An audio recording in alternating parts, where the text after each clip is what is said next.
too! Shh! Get lost, Monica! I don't want to see you back here until you're ready to wake up and start doing things properly! Right now, you're a disgrace to my kitchen and to the Hotel de Boer name! It was an accident. I'm sorry, did you hear me asking for excuses? No, I'll do better, I promise. Why is she so aggressive? She won't even listen to what the poor girl has to say! Oh, hey, cut her some slack! You gotta at least hear her out! Wait! Huh? Who do you think you are telling me? Wait a sec. Navia? So, you're bringing backup now. Suit yourself! You're still wasting your time!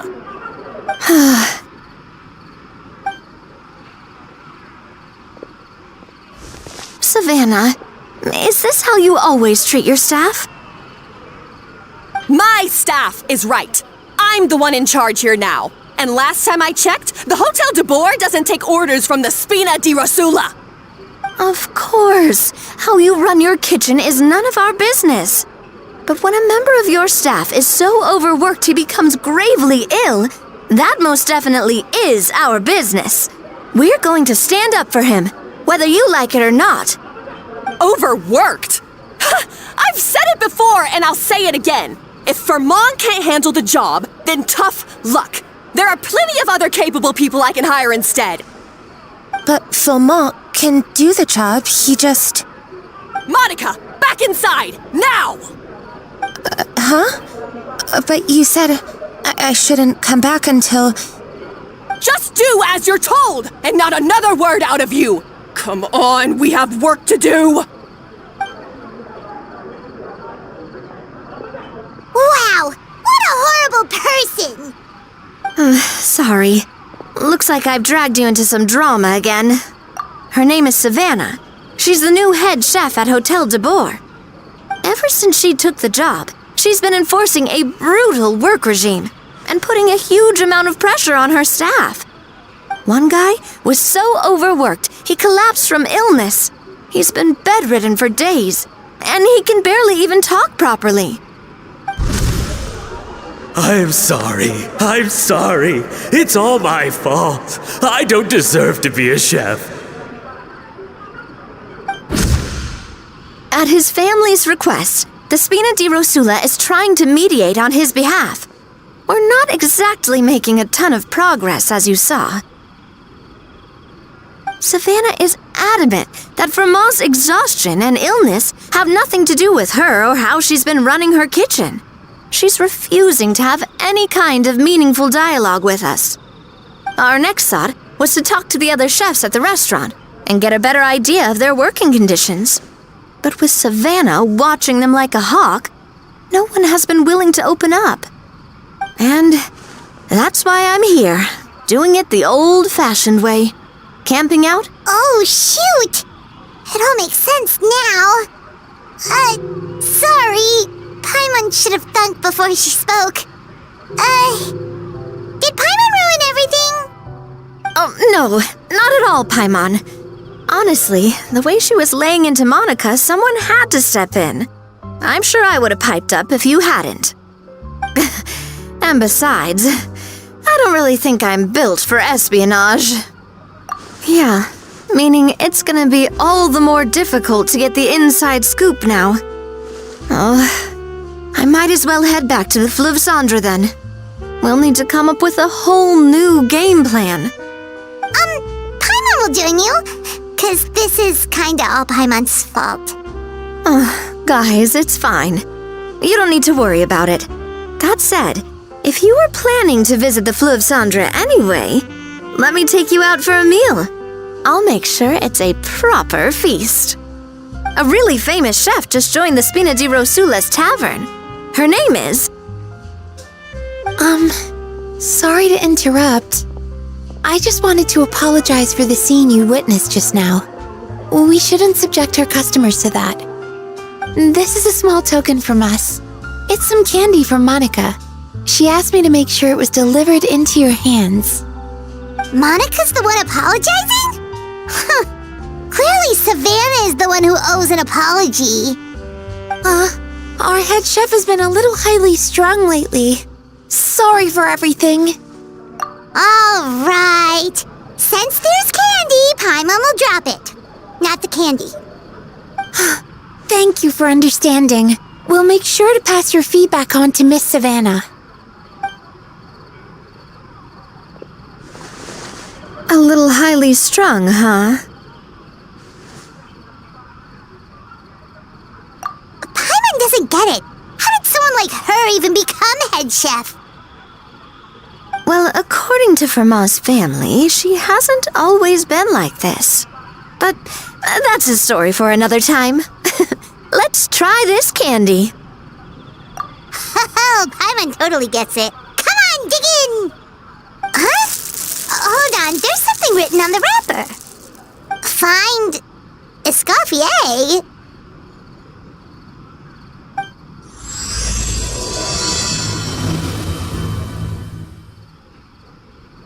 Escoffier? Could this mean... Huh? You know that name, Navia? Yeah. Let's stick to the plan and go back to the Fleuve Cendre for now. That's where we'll find Escoffier anyway.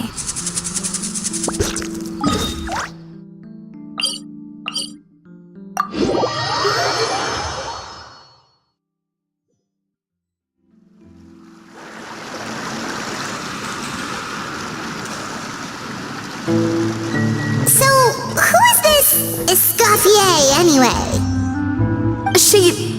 Well, for starters, she used to be the head chef at the Hotel de Bourg, before Savannah. She recreated the legendary Gâteau de Bourg and restored the restaurant back to its former glory.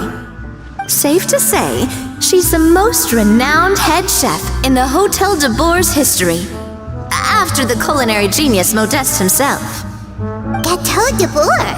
That's the super exclusive cake that they only sell a few slices a day, right? Wow. Why the heck would she let Savannah take her place? Well, apparently, the Hotel de Bourg was reported for a safety incident. Someone claims that the kitchen was adding an illegal substance to their menu. But none of the chefs had any idea how it could have gotten into the food. In the end, Escoffier decided that as head chef, she should take responsibility. And she was sent to the Fortress of Meripede. The Fortress of Meripede?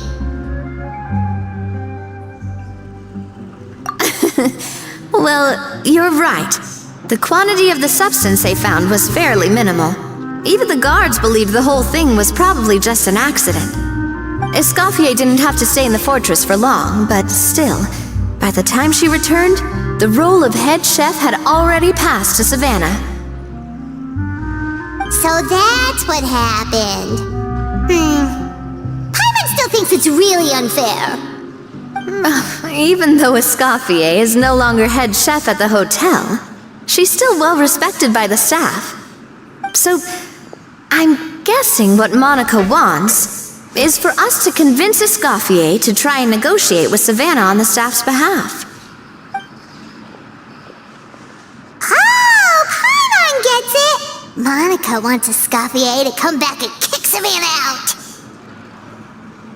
It's simple. If the new head chef is stressing everyone out, then the solution is just get the old one back.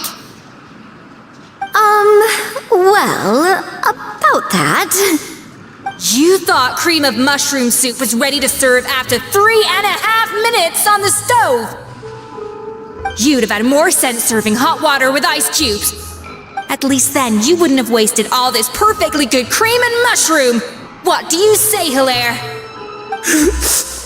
I'm sorry, Cream. I'm sorry, Mushroom. As you can see, Escoffier is that kind of chef as well. You have to leave it on the heat for long enough to allow those flavors the chance to come out. Don't be fooled by the aroma when the water first starts to boil. Got it? Yes, Chef. then go back and do it again. The customers are still waiting. Remember where you went wrong and don't repeat the same mistake twice. Yes, Chef!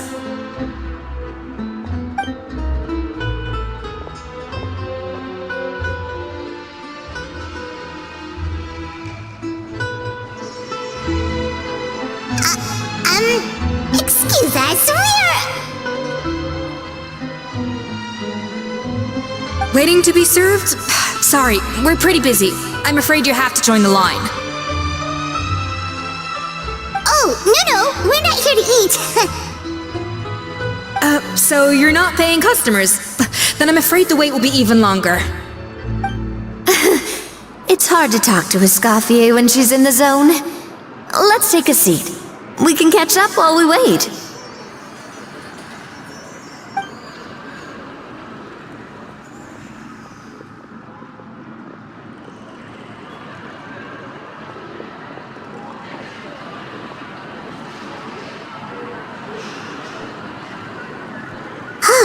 Looks like the rush hour is finally over. Is it always this busy here? These days, yes. I'd say business has tripled since Escoffier joined as temporary head chef. Well, in her words, the Hotel de Boer doesn't need her anymore. It doesn't look like she's got any plans to go back. I guess I'll be heading off then. Wait, take these home with you. We can't serve them now, and there's no sense in letting them go to waste. Oh, thank you, Chef. For what? Like I said, I just don't want them going to waste. Oh, and tell Fiamma to get well soon, so you're not running yourself ragged every single shift.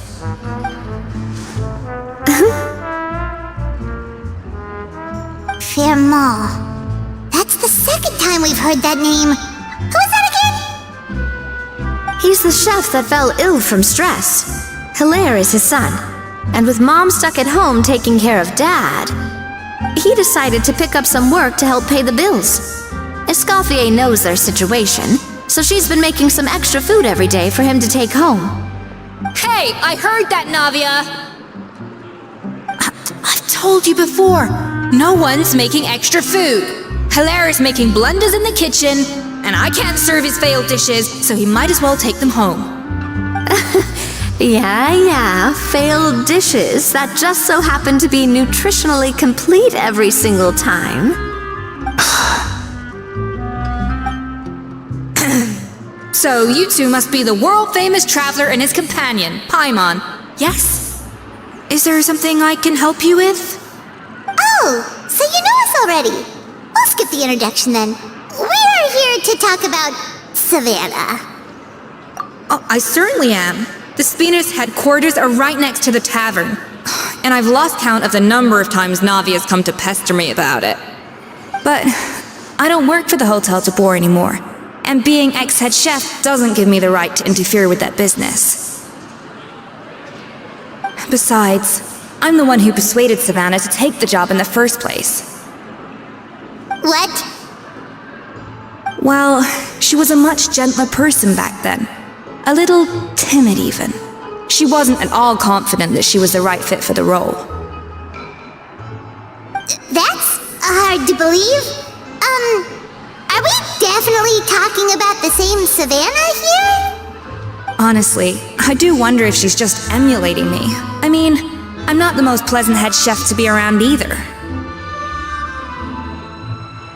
Anyway, suffice to say that given the history between us, it'll be tricky for me to tell her she's doing her job wrong without coming across like a huge hypocrite. Fiamma and the others probably think that Savannah gets it all from me. I wouldn't be so sure about that, Escoffier. Look at this note we got from Monica. She mentioned me. Whatever shortcomings you feel you have, it looks like Monica still trusts you. As for the others, well, how can you know what they think unless you ask them? Monica. Plus, it's not like we're asking you to storm in there and raise hell. We're only in the initial phase of our investigation. All we're trying to do is get the other chefs to open up to us. Oh, Monica. Oh, Monica. Escoffier? I can't believe her! Powdered sugar is supposed to be applied sparingly. Look at all that on the wrapper. It's thicker than the sole of my shoe. Unbelievable! I won't stand for this. She has to learn. Come on, we're going. Wait, so now she's, Let's go catch up to her. We don't want to keep her waiting.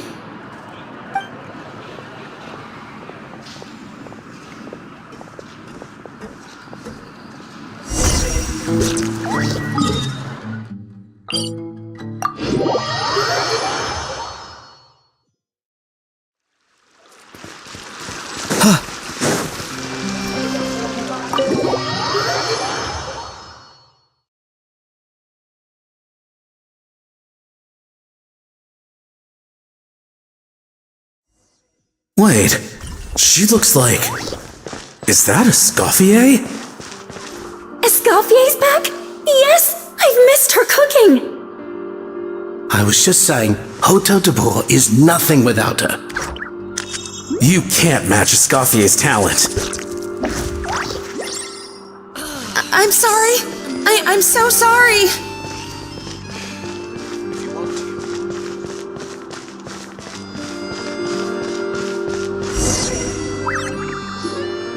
I'm sorry, I'm so sorry. I messed up your order. Oh, I wouldn't go that far. Maybe the taste is a little off, but if you hadn't brought it up, I don't think I would have noticed. But, please, you have to forgive me or Chef is gonna... Okay, I know.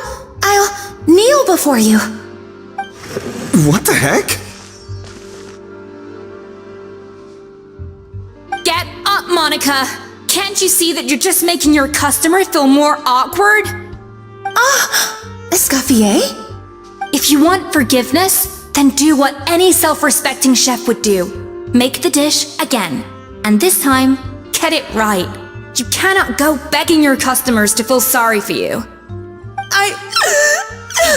Savannah said that I'm not allowed back in the kitchen until I've corrected my mistake. But if I can't go back into the kitchen, I can't do the dish over. that's some backwards logic. How can you fix your mistake without being allowed to cook? If this is what Fermat had to put up with, then no wonder he had a breakdown. We apologize for interrupting your meal, sir. It's fine. With my layman's palate, it's not like I can tell the difference anyway. I was actually quite enjoying my meal until she appeared out of nowhere and started apologizing. Gave me a bit of a fright, to be honest. Oh, well, it's because Chef Savannah tasted a bit of the leftover soup from my pot and then threw me out of the kitchen. Gosh, that's pretty strict. Has she always been that way? I don't recall things being like this when Escoffier was head chef here. I gotta say, you're all looking a little worse for wear these days. I mean, Escoffier was strict too, but I think the difference is that her criticism was more constructive, so you knew what you did wrong and how to improve, and we all knew that it came from a good place. Chef Escoffier was hard on us because she truly wanted us to reach her level. But these days, whenever we make a mistake, we just get told to wake up, get your head in the game, or just do it again. And it's only gotten worse since word got out that Chef Escoffier had started working again in the Fleuve Cendre. Monica, you don't need to call me chef. I'm not the boss here anymore. Yeah, but through no fault of your own, what happened back then, that wasn't on you, and all of us know that. That banquet was a huge event, and so many staff were involved every step of the way. With so many moving parts, there's no way of knowing how that Lumiline ended up in the food we served. Lumiline? What's that? A new drug from the Fontaine Research Institute, produced from an extract of the Lumitoile. Apparently it sharpens the senses, so they used it to treat people with impaired responses to stimuli. Oh, yeah, I've heard about that. They found out you can use it as a flavor enhancer since it stimulates the taste buds. Makes things pretty addictive. They also found that overuse can have mood-altering effects and even lead to nerve damage. So it quickly ended up on the guard's list of controlled substances. Unfortunately, however, some food products containing the additive had already made it to the market by the time the guards banned it from the restaurant industry. Everyone knows that in all likelihood, someone probably just purchased a batch of contaminated ingredients by mistake. But you took all the blame. We all know why. You just didn't want to see this turn into a place where tensions are constantly running high, because everyone's suspicious of each other all the time. And now look at you, a fry chef in the Fleuve Cendre. What are you trying to say? Sure, the Spina's Tavern is no Hotel de Boer, but come on, it's not that bad, is it? Ah, the Fleuve Cendre, you say? Great. That's where I'm dining from now on. Monica, I'm very happy with my current job. And there's no changing the past. We just have to let bygones be bygones. Besides, at the end of the day, I was the head chef, regardless of whose mistake it was. Ultimately, the responsibility lay with me. If only Savannah was half the boss you were. I'm sorry? Do you have a problem with my conduct as head chef? No, chef. So, you do remember who's boss? Escoffier? I thought you'd left this place for good. What are you doing back here? What happened to you, Savannah? Why are you acting like this? When I turned this place over to you, You made me the head chef and gave up your right to tell me how to do my job. You're not the boss here anymore, so stop acting like you own the place. Whoa. Sounds like someone has a chip on her shoulder. Oh, Savannah! My God, have you grown a temper since I last saw you? Have you put even half the amount of energy into improving your cooking skills, or are you still using the Pluie Lotus as an off-brand markup, thinking no one can tell the difference? That's none of your business! What happened to not storming in and raising hell? Ho ho! I was not expecting to see something this spicy as soon as Escoffier returned. Huh? Phanasium? Aye, miladies. Might I make a humble suggestion? Given that we have ourselves a tête-à-tête between chefs at the Hôtel de Bord, I dare say it would be de rigueur to settle this the traditional way. The traditional way? That can only mean one thing. That's right. I'm talking, of course, about the tradition established by Modeste himself. The cooking contest! According to legend, the founders of Hotel de Boer, Modeste and Savelli, used this method to resolve all of their disputes. Everything from petty arguments over next week's menu to disagreements over the strategic direction of the restaurant. The cooking contest would decide who had the final say. It sounds like they had a lot of free time on their hands. Ah, well, it might sound that way to us. But in fact, the cooking contest played an enormous role in motivating chefs to hone their skills, reaching new heights of excellence in the culinary arts. And indeed, the reintroduction of this institution in recent years has surely been instrumental in transforming the Hôtel de Bord into the top-ranking restaurant in Fontaine. Reintroduction? Someone brought it back? Who? What say you, Escoffier? Surely you of all people won't back down from this challenge.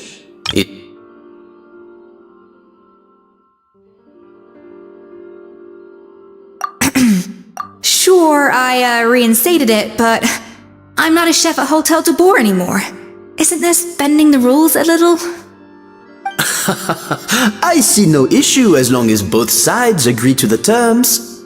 We could simply treat it as an exhibition of sorts.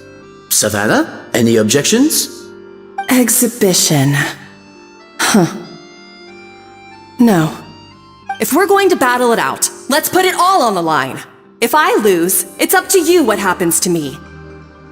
I don't want anything to happen to you. But if you lose, you hand over the Codex de Board to me.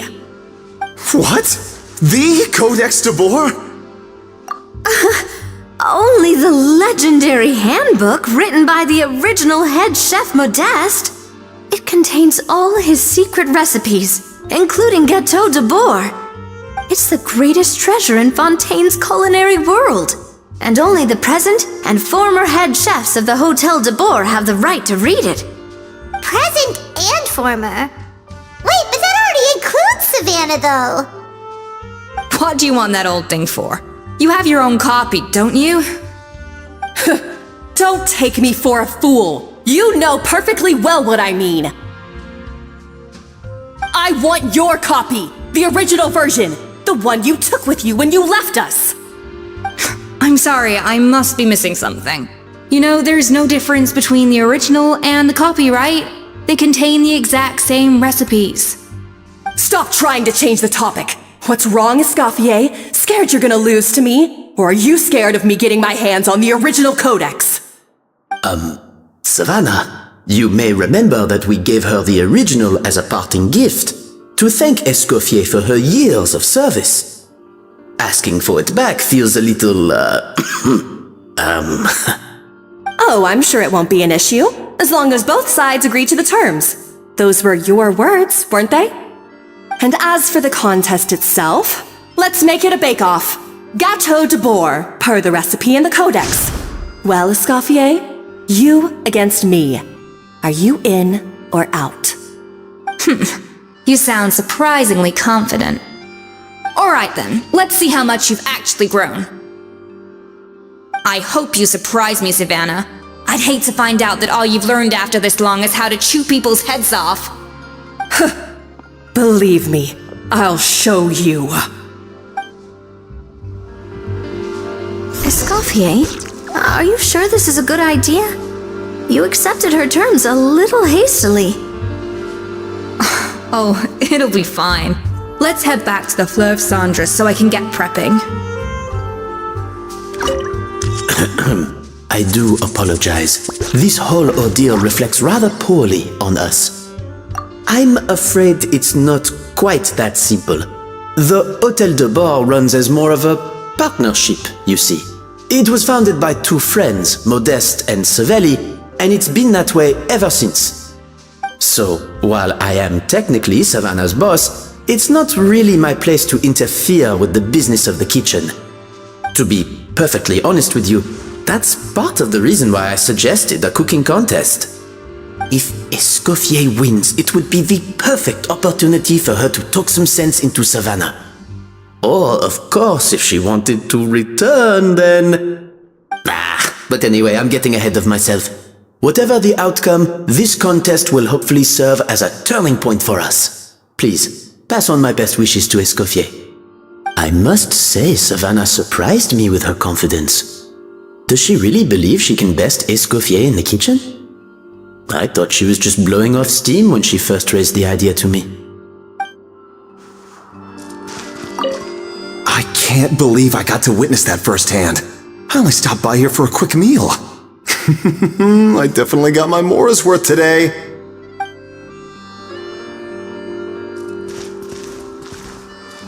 When will Winnie and Lily do another show?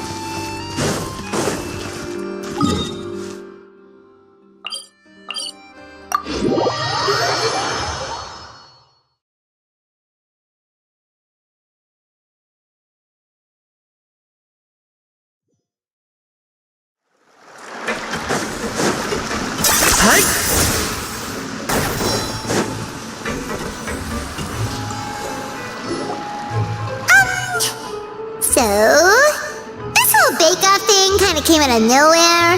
Was it really sensible to just go along with it? Well, I got a sense that she's holding something back.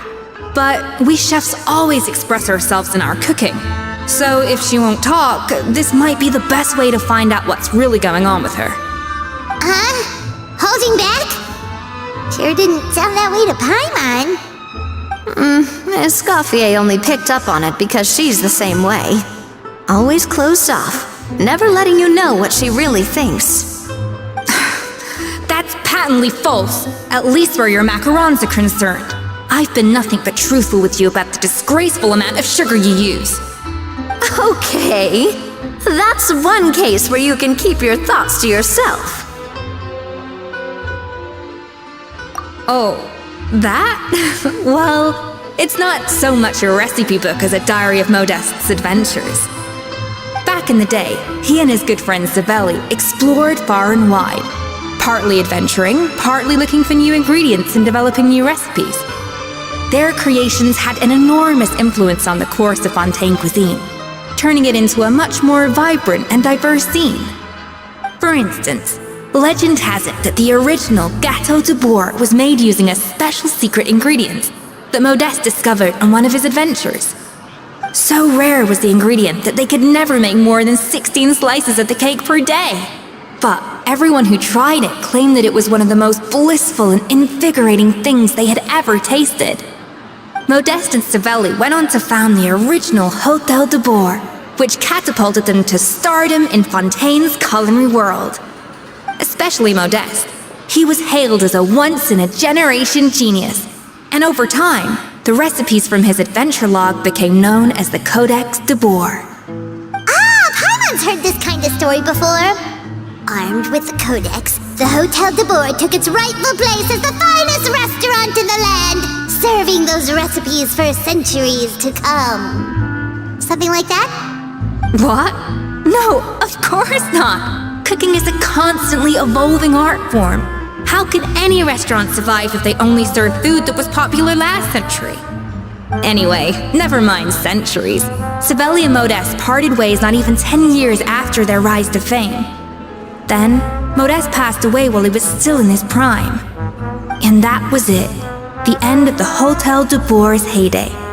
It fell into decline, and for most of its history, it was just a nondescript place with a couple of cheap tables. It's only in recent decades that it started recovering. Even then, it still took numerous relocations and changes of management before we finally ended up with Vanigem and the restaurant we have today. Oh! So the Codex really isn't all that, then. Paimon figured it was like one of those mystical books they have in Liwei's martial arts novels, where the main character learns all their secret powers from. Yes, well, that's fiction, and this is reality. You can't meet the tastes of modern diners by following some ancient recipes from a dusty old book. Case in point. Even the Gâteau de Bourg they sell now is actually Escoffier's reimagination. Wait, really? Why though? Didn't that recipe make it into the Codex? It did, but like I said, it's the dusty old book now, and the records aren't as legible as they once were. Not to mention that there's no way of finding the secret ingredient Modeste wrote about. So, reimagination is right. I consulted some historical records and took what I could from the Codex. But ultimately, the Gâteau de Bourg today is my own recipe.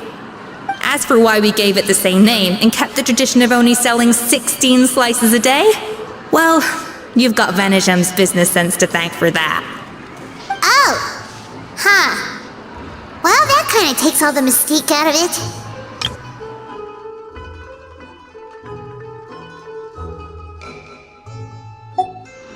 Hey now, it might not be the original Gâteau de Bourg, but it's still the most delicious cake in Fontaine today. And who knows, maybe Escoffier's version is more suited to your palate. Just think, if the original truly was the perfect cake you're imagining it to be, there's no way the recipe would have been lost to history, right? Not to mention that the Hôtel de Bourg never would have fallen into a slump. Anyway, before I left my role as head chef, I made a copy of all the recipes from the Codex, including my own improved versions, and turned them over to Savannah. So why is she so interested in the original copy?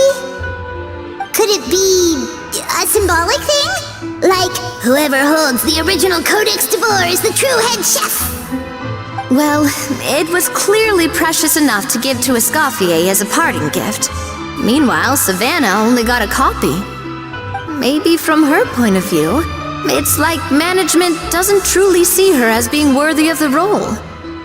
You think so? The only thing is, it was her suggestion to gift me the original in the first place. Well, a joint decision by her and Venegem. But still. What? Huh. Guess she's had a major change of heart since she became head chef. Yeesh. Who knows? We could speculate forever. Better to just let our Gato do the talking. It means vesting her in this bake-off, and then getting her to explain herself, even if I have to beat it out of her with a spatula. However much she's changed since we worked together, I believe that she still has her chef's pride. And if she respects the art, she'll respect the outcome of our contest. Well, I'm confident that you and your spatula can get justice for Froment. All you need to do now is win the contest. But that should be a breeze for you. Let's not get too ahead of ourselves. Gâteau de Bourg is very complicated to make. Usually, it takes 3 chefs working in tandem to cover everything. Now, if I had to push it, I could probably do the work of 3 chefs myself. But I'd prefer to play it safe if I can find a couple of assistants in time. Well, that's easy. The 3 of us are veterans in the kitchen. You just need to pick 2 of us. Well, I have heard the Traveler is an accomplished cook, as well as a warrior. But be warned, I will hold you to exceptionally high standards. Think you're up to the task? Oh, count me in too. I've spent weeks perfecting my macarons after your scathing review. Even if it means competing against the Traveler, so be it. I'll show you what I'm made of. Confident. I like it. Alright, let's start with some elementary mise en place. Show me your knife skills.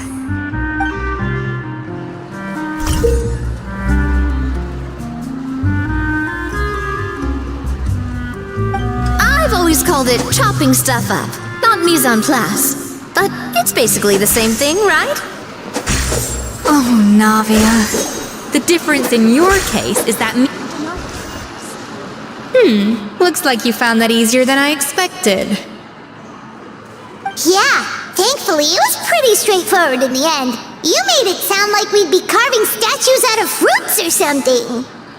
Well, brace yourself, because the next step is anything but straightforward.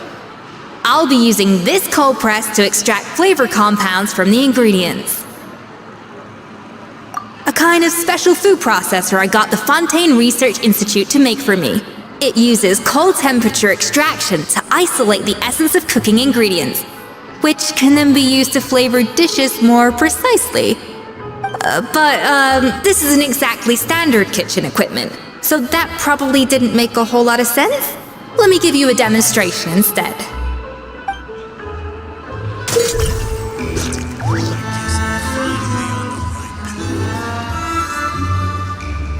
Custom-made equipment from the Fontaine Research Institute, huh? That's some pretty high-tech food prep. Hammond's never used anything this weird before. The device has been cooled enough yet. You need to reduce the temperature.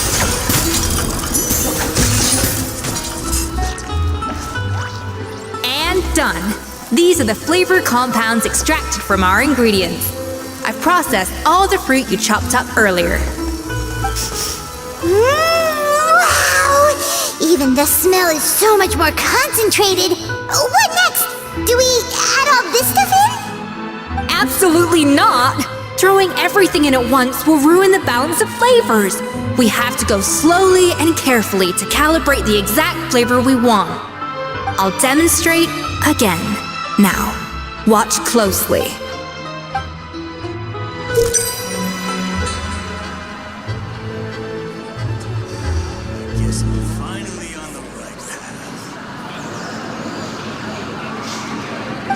Slowly and carefully.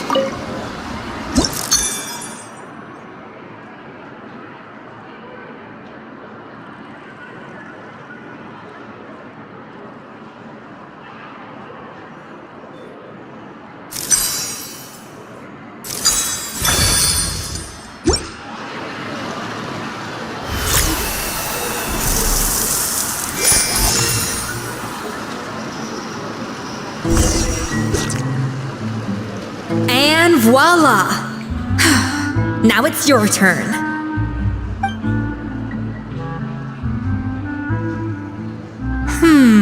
Not terrible.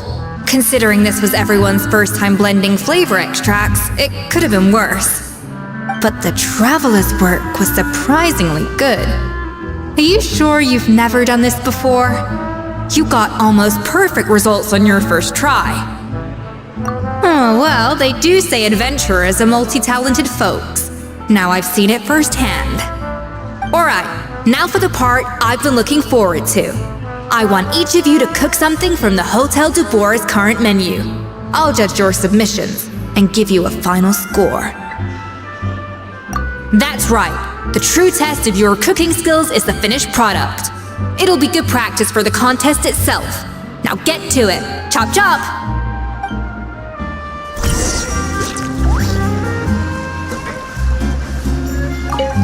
How's it going?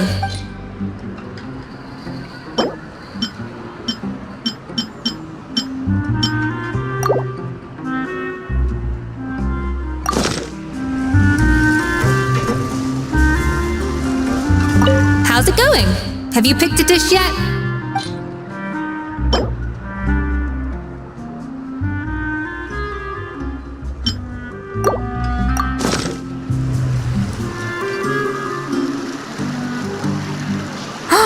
Look at that! With the grace of a snow-winged goose, as I like to say.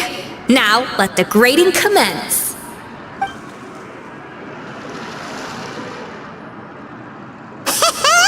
Pretty good, right? Not to brag or anything, but Paimon's a bit of a connoisseur when it comes to la food. 6 points. What? Oh, well, fair enough. Paimon doesn't cook all that often, so as long as it's a pass. That's 6 out of 100. What?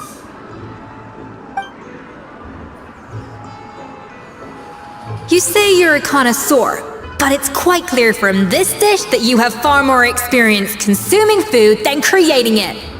By that logic, I suppose you think listening to Lady Farina on repeat every day would make you an opera singer. Aww. Oh, me next, me next. I'll have you know that this batch of macarons has 2 whole tablespoons less sugar than my previous ones. So you went from 12 tablespoons to 10? Well, it's nice to know you actually measured it out, because it tastes like you just threw in whatever was left in the jar. 6 points. Aww. Now to the final dish. So, what do you think? This is our last hope. 8 points. Darn, that's barely higher than what we got. Not exactly. The color is spot on. Beautiful aroma. Excellent presentation. I have to give this one 8 points out of 10. Maybe even 9 points. Huh? How did you pull that off? Don't get me wrong. There's room for improvement. But still, this is clearly the work of an accomplished chef. I can tell that you've put many hours of work into honing your skills in the kitchen. I can really taste the grace of the snow-winged goose in this dish. The traveler's journey, with all its trials, tribulations, and setbacks.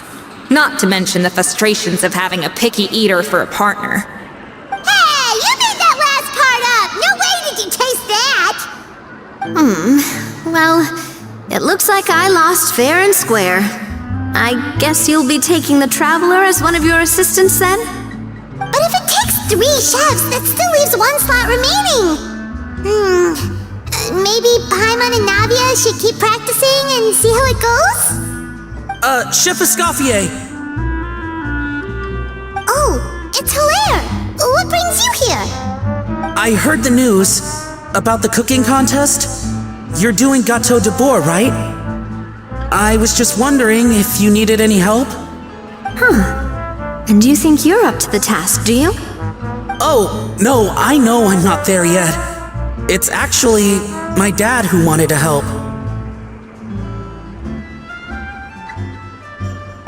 Firma, last I heard, you could barely get out of bed. Chef Escoffier, Navia, Traveler, thank you all so much for everything you're doing for me and my family. I've had enough of sitting around at home while you run yourselves ragged. If you let me, I'd like to help you win this cooking contest.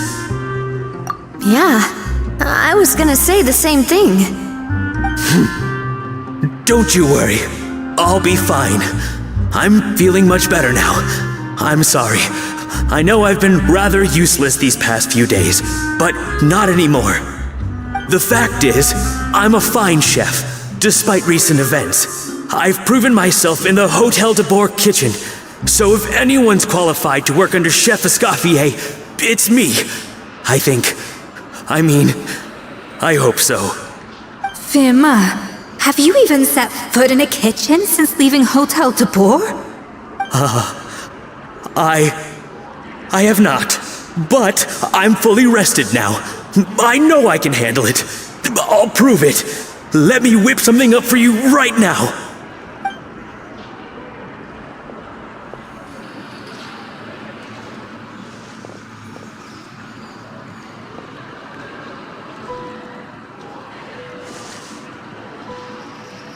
Huh? That's strange. Why are my hands shaking?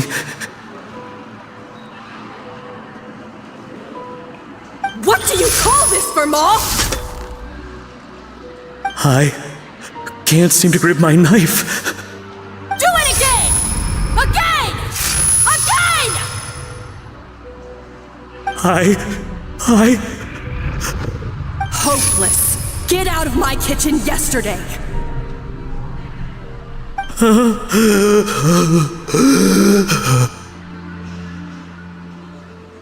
Dad, what's wrong?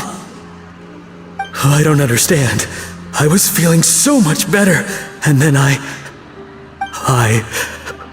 will I never be able to work in a kitchen again? Dad, talk to me. What happened? I think the real issue here is not physical exhaustion, but psychological trauma. Monica, when did you get here? Probably because you were all concentrating so hard on your cooking. I didn't want to interrupt your flow. But anyway, Firma, I'm so sorry. If only I'd known how serious your situation was, I would have stood up for you sooner. You have nothing to apologize for, Monica. During those long nights of redoing every order, you were the only person who looked out for me. Oh, come on. All I did was make you some tea. I doubt it was much help. Savannah was so ruthless toward you. I probably should have brought you something stronger. She sounds like the worst. All right, another Savannah horror story. Let's hear it. She's been getting harsher and harsher on us ever since she heard about Escoffier's new role in the Fleuve Cendre. Seems like no matter what we make, she'll find something wrong with it. What is this? It looks like a dog's been at it! In the trash now! Then she orders us to redo the dish again and again, but we never know what's going to make her happy. Do it again! Do it again! Do it again! Every time you remake it, you just get another earful from her. Either straighten yourself out or get out of my kitchen! So now, it seems like just picking up a kitchen utensil gives me flashbacks of her yelling at me. Oh man, that must be awful. The more I want to get it perfect, the more my hands shake, and the more scared I am of making another mistake. How can you give up so easily, Firma? You weren't a quitter when you were working for me. And even under Savannah, you talk about working late into the night trying to perfect your dishes. That says to me that you still hadn't lost that determination to prove yourself. What changed? I don't know what's come over me. When I think back, I just remember feeling like my heart and my hands were growing heavier and heavier as the shift went on. Each time I had to redo a dish, my heart sank a little further. Maybe Savannah was right. Maybe I am just hopeless at this. Dad. I see. Well, it sounds like there are some deep issues at work here. Ones that won't be resolved by merely seeking compensation. I will win this contest, and after that, I encourage you to approach Savannah and talk this out. But what if you can't find another assistant in time? Clearly, I'm in no state to help out. You think being one person short will ruin my chances? Let's not forget, I taught you and her everything you know. Even if I had to go it alone, I would present the perfect gâteau. Oh, well, Paimon and Nadia will still keep practicing, just in case. And so will I. Yeah! And if worse comes to worse, we can always get the Spina di Rosula to put out an emergency call for chefs. There's gotta be someone out there, right? Actually, I thought maybe I could help. That's sort of why I'm here. What? Why didn't you say so? I was going to, but then... well, this is the first chance I got. You do this for us? Thank you so much, Monica. Alright, fine by me. But aren't you still working for Savannah? Joining the other side seems like a guaranteed way to put your future employment in jeopardy. I know, but it's alright. I've made up my mind. With the way things are, I can't keep working for Savannah much longer anyway. Unless I want to become the next Fermat. I'm done with sucking it up. It's time to try and turn things around. If this cooking contest can get Savannah to see the error of her ways, then I'm sure she'll forgive me for this.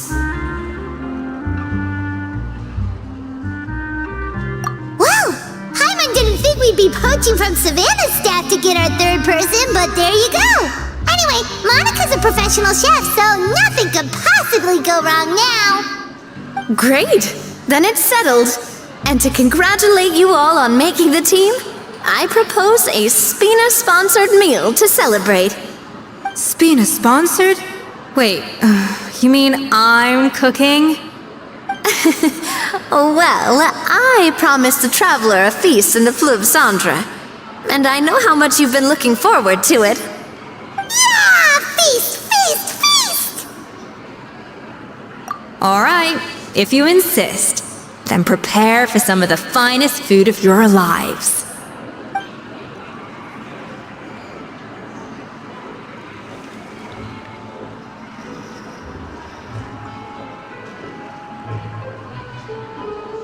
That's not a bad idea, actually. Wait, hold on. You need to finesse that further.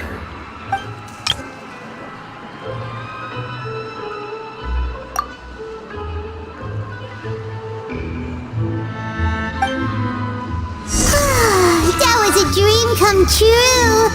Paimon never knew Fontanian cuisine could be this good. I wish I could eat that all over again.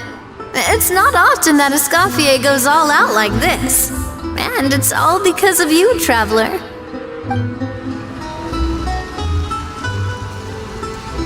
guess I'm finally on the right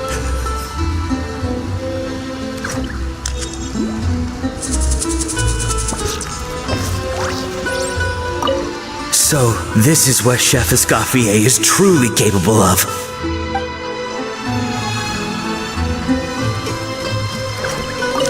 Wow, I don't know if I'll ever be able to cook as good as that.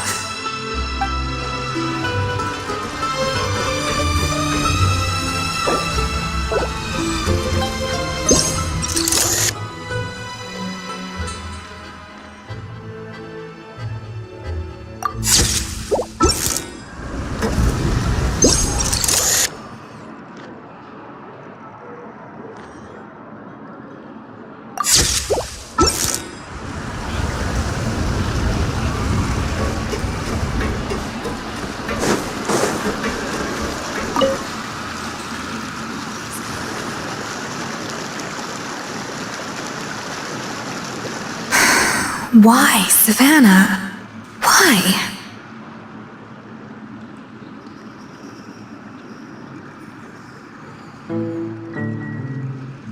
Oh, nothing. I was just flicking through the original Codex de Boer. I wanted to see if there was anything I'm missing. Something I hadn't noticed before. That might explain why Savannah's so desperate to get her hands on it. But I can't find anything. It's just some hastily scribbled recipes in between diary entries from Modest's adventuring phase. And most of it's not even legible anymore. The copy I gave her not only has all the recipes in full, but even includes my own private tips and notes from years of experience. Surely that's infinitely more useful than this old thing. Yeah, maybe. Still, it's just hard for me to imagine that the Savannah I knew would go to all this effort just to make a point. We were. At least I always thought we were. She was a little shy, but meticulous with everything and everyone she dealt with. She made a few mistakes here and there, but she was quick to correct them whenever they were pointed out. And she was always striving to improve as a chef. Those qualities are why I recommended her to replace me as head chef. I never imagined for 1 second that she'd cause Firma and the other staff so much grief.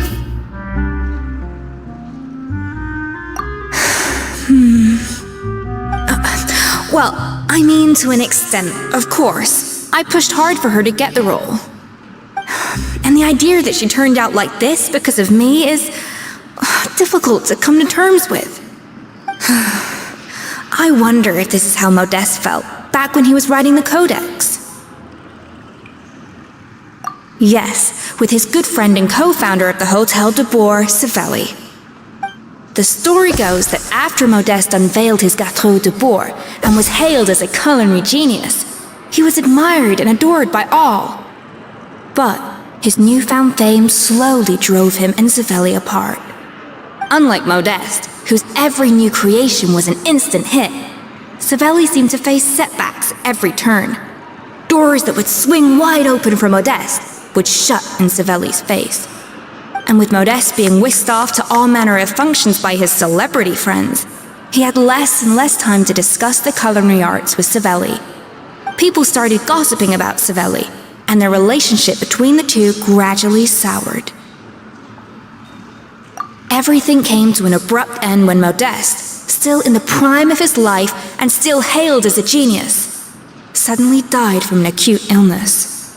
And that was it. They neither had a decisive split, nor got the chance to properly reconcile. Their story just came to an end. One rumor had it that Savelli actually killed Modeste out of jealousy, even as the latter was hoping to make amends.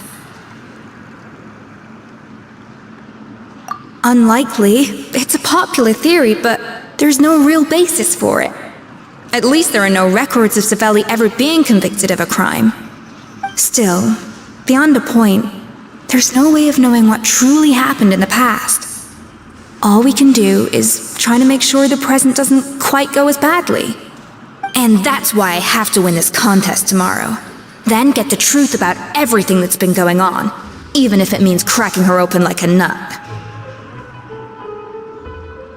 Really? Well, I like the confidence. Don't let me down tomorrow, then. You better bring your A game.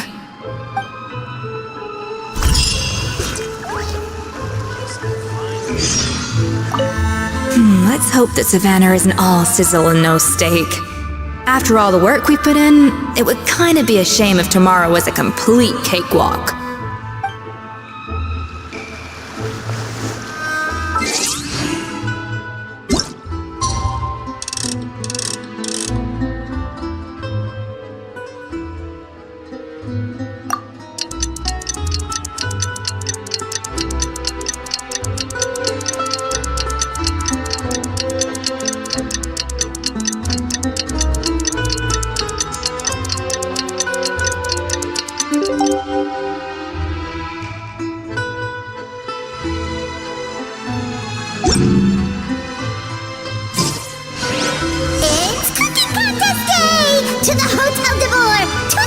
My research had so much potential.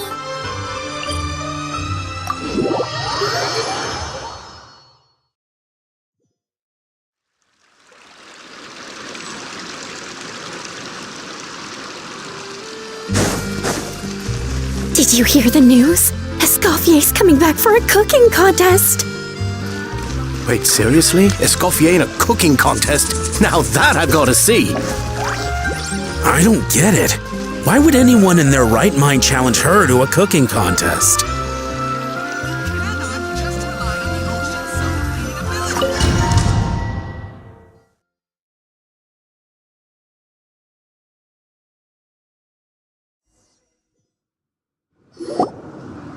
Mesdames et messieurs, welcome one and all to the Hôtel de Bord and to this most exciting of cooking contests!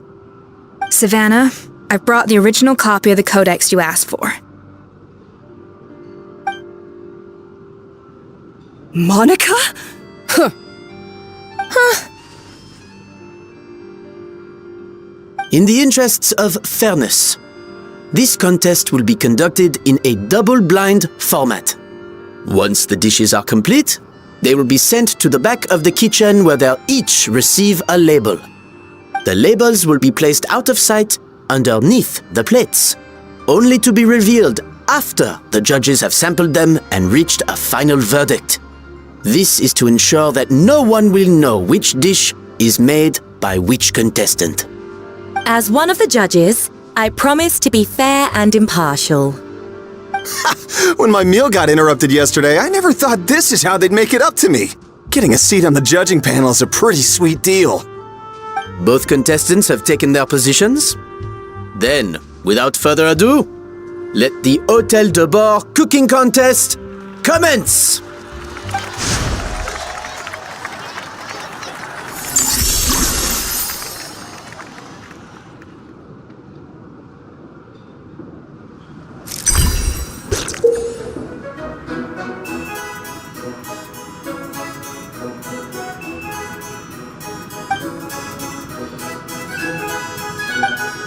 Monica, Traveler, it's go time. Let's do this.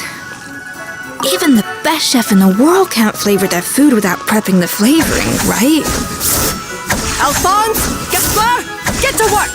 Do not disappoint me. Looks like our two head chefs are raring to go.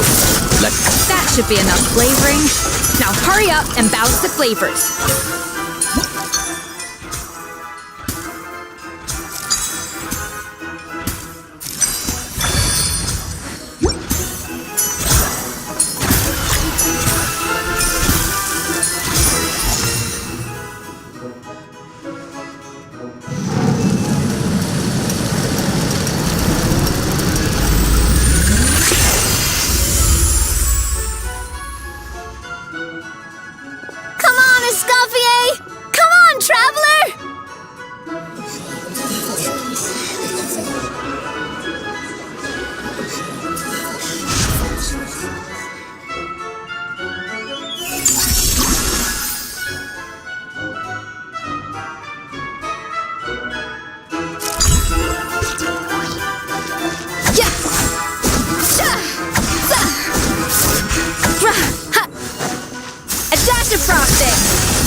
The balance of flavors is about right, but the quantity is too low.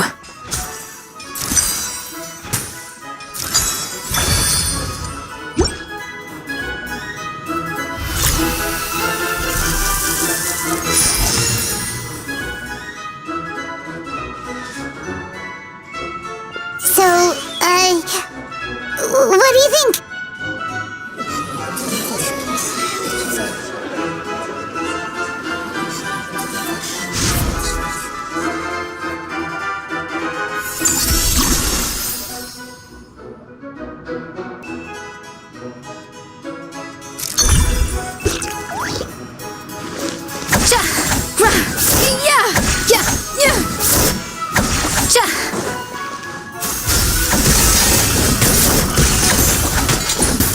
Escoffier is already...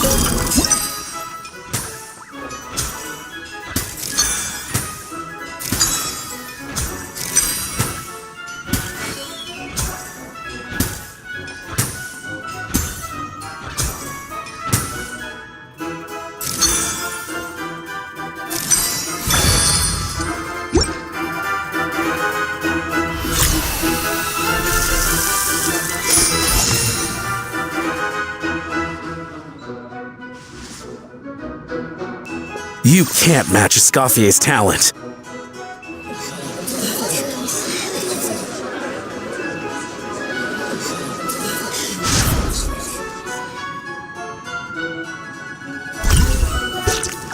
I present to you Gâteau de Bourg. Pinnacle of excellence!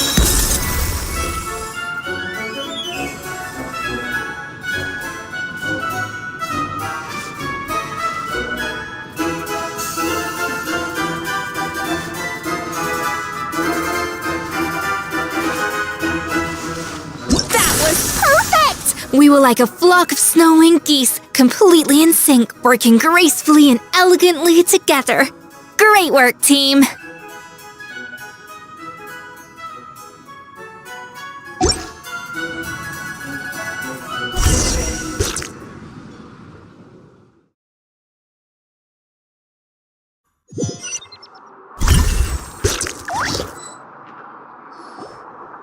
Time's up! Contestants, please take your dishes to the back.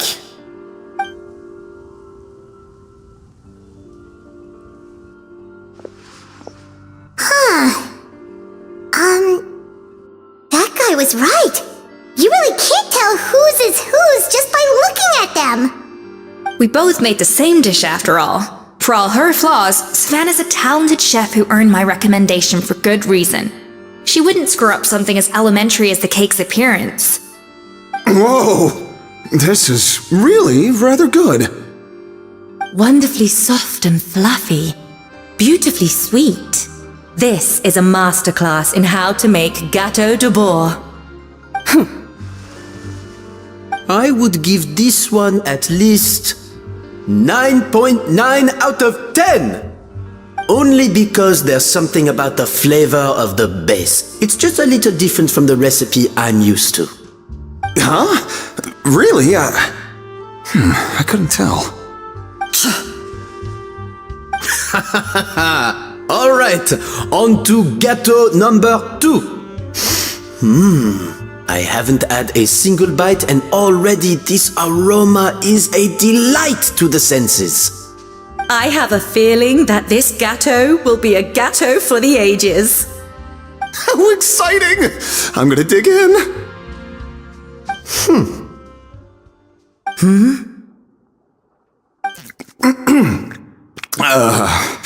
I think maybe someone got a little carried away when they were adding the sugar. Not just the sugar, it's the flavors too. This is all over the place. Who made this? It appears the decision is unanimous. This gâteau is far below the standard we would expect. And Paimon thought this might actually be close. Turns out she can't bake to save her life. Something's not right here. Savannah may not be perfect, but no way is she this sloppy. I can now declare that the creator of the first gâteau has won this cooking contest. Now, all that remains is to turn the plate over and reveal the chef's name underneath. What? It's Savannah? No! That's impossible!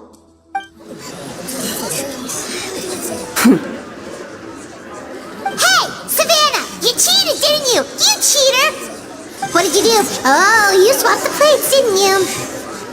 Well, someone's a sore loser. These cakes went from the oven to the judge's table without me ever laying a finger on them. And everyone here can attest to that. It was Van Gem's staff who labeled them in the kitchen. If you're looking to accuse someone, why don't you start with them? isn't it more likely that Escoffier's lost her edge? Oh, or maybe her assistants let the team down. You take that back! Judges, we demand a rematch. That's enough! What's done is done. As head chef, or rather as team lead, I take responsibility for the dish I served. Whatever went wrong and however it happened, I should have spotted it. Savannah, I didn't think you'd stoop this low just to beat me in a bake-off. What happened to your chef's pride? I don't know what you're talking about. If you want the Codex de Boer that much, you can have it. Escoffier, no! But you must promise me that you'll apologize to Firma and compensate him for everything you put him through. It's a little late to be negotiating terms. The contest is over and I won. That means you owe me the Codex, and I owe you nothing. Look, Savannah, you may have fooled everyone else, but can you really fool yourself? What I'm offering is to accept defeat without looking to expose what you've done.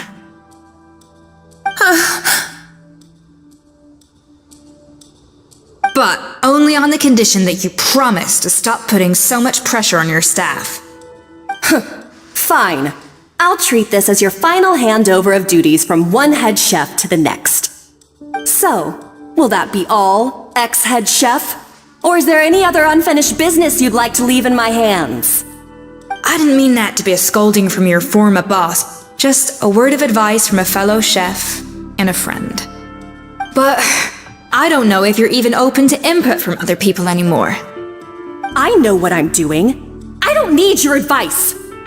All right, fine. I'm glad to hear it.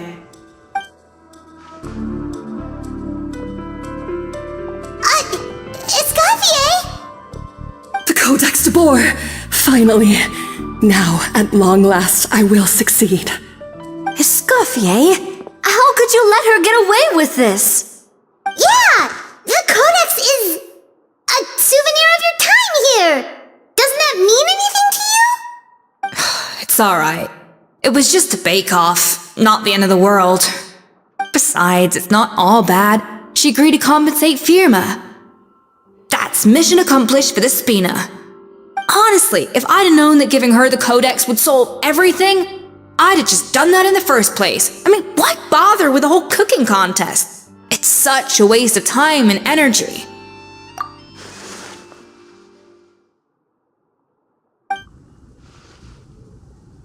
No. No! This doesn't make any sense! Huh? That's it? No secrets, no nothing? I don't believe it! This can't be happening. Oh, Chef Savannah! Savannah?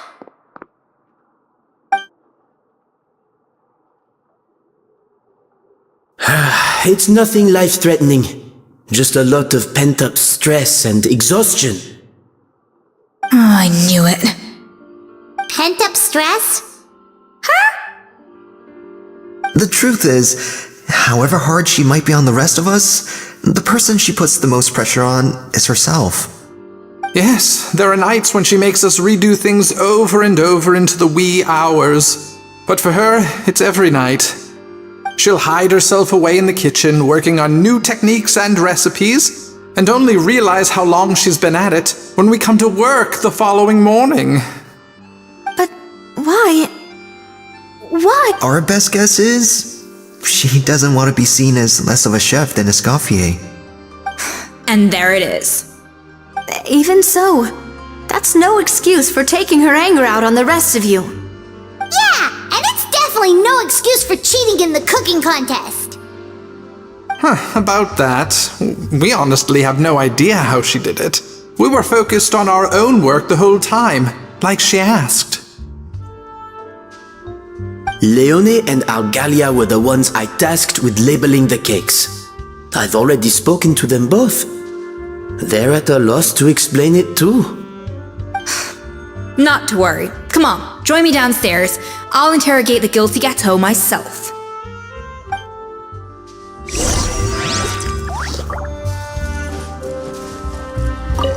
Well,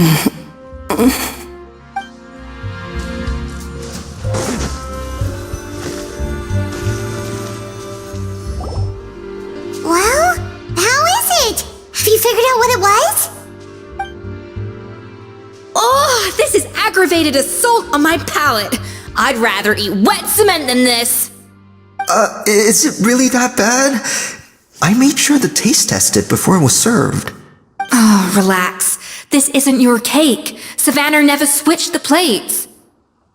The offending flavors are coming from in between the icing and the cake base, which means someone tampered with it while it was being made.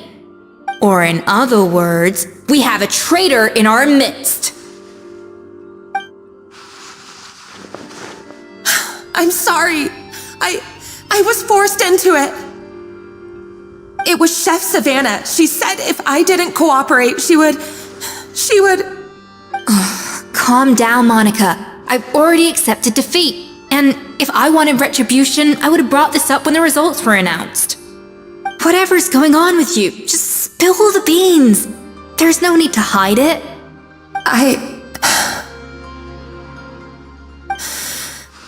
I was the one who caused the food safety incident that one time. Food safety? Wait, you mean the Lumaline incident? So you procured the contaminated ingredients? I think so. Savannah and I were on procurement that day.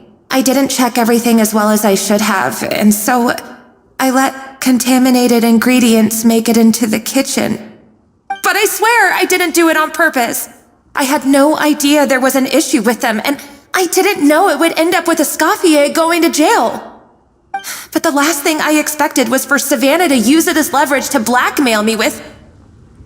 This is crazy! So Savannah pressured you into sabotaging Escoffier's cake by threatening to expose your secret if you didn't? I know, it's terrible. I'm so sorry. I was so scared. The thought of Chef Escoffier finding out that I put her in jail, it made me freeze up with fear. I thought Escoffier would hate my guts if she ever found out, and yet somehow that's ended up in me doing something even worse.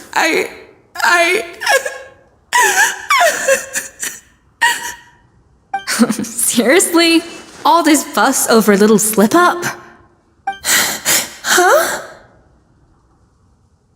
Firstly, it's not like I got a life sentence. I did my stint at the fortress and now I'm out. And secondly, I had my own reasons for leaving the Hotel de Boer. This wasn't the only factor. So you don't need to feel ashamed or frightened or anything like that. Any more than you need to add butter when you're pan-searing foie gras. You mean... you forgive me?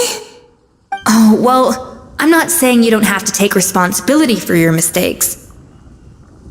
You should tell Vanagem to mark down your performance for the past few months. Then do some digging and find out exactly where those contaminated ingredients came from. Sure, you've made mistakes, but now's the time to fix them. Understood? Understood.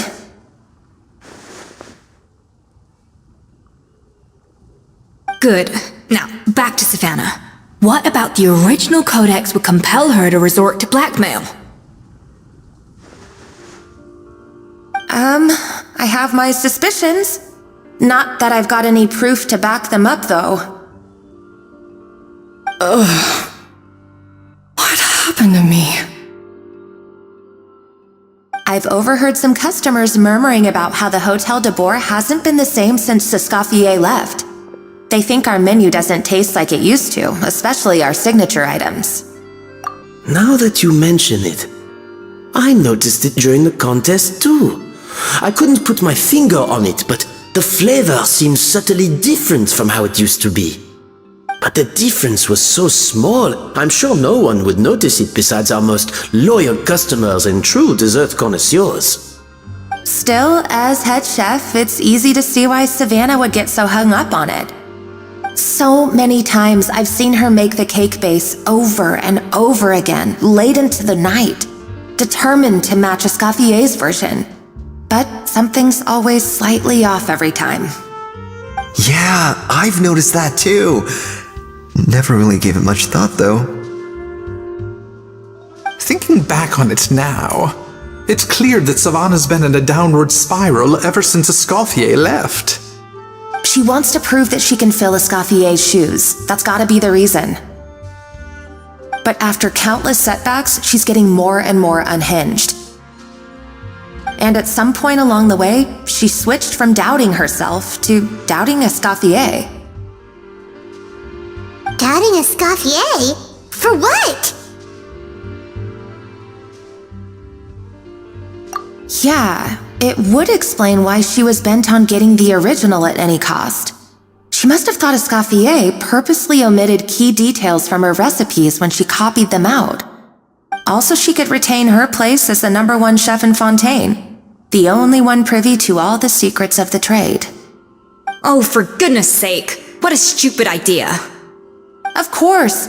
Then she finally got the codex only to discover that the secret recipes she's been pining for don't exist at all. Seeing how utterly wrong she was must have been a real shock to the system. It probably brought up everything at once. It overwhelmed her, and she passed out.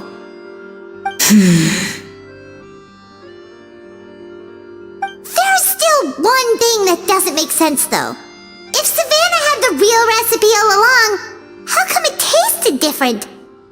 She might not be on the same level as Escoffier, but surely after like 50 attempts, she'd get it right one of those times. You'd think so, but geniuses like Escoffier are in a league of their own.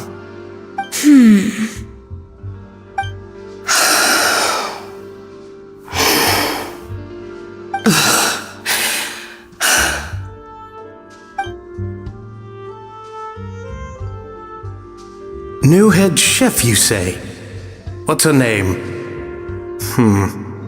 I don't think I've heard of her before. I wonder, can the Hotel de Boer keep its edge without Escoffier at the helm?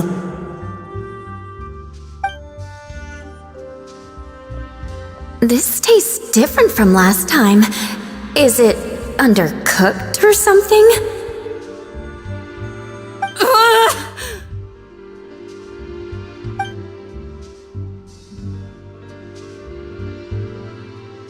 Take this. It's a copy of the Codex de Boer. From now on, you will be its keeper. Don't listen to the doubters. If I say you can do it, then you can do it. Even if you don't believe in yourself, at least believe in me. Hey, did you hear me? Once I'm gone, the restaurant is all yours.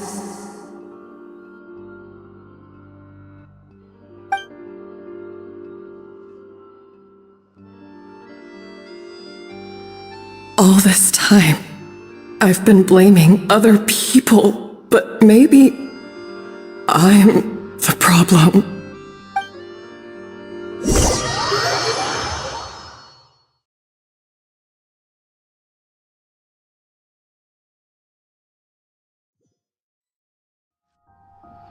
I sincerely apologize for putting everyone out.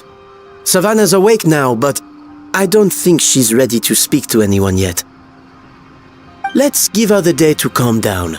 I'm sure you'll have the chance to talk everything out tomorrow. In that case, I'll go and update for Ma and his family. I wonder what he'll make of all this. So, we'll come back tomorrow then.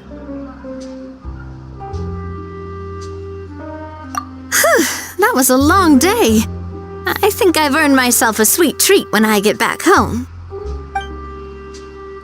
Oh, nice! Macarons? Or are you gonna switch it up this time?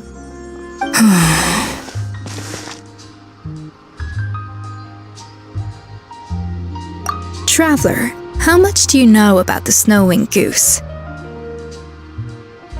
Every year they migrate long distances in search of a suitable home. There's always one goose at the front whose job is to lead the flock. Fontaine poets often use the image of that goose to explore the ideas about leadership and genius. They usually imagine someone who's a cut above the rest, a model of perfection.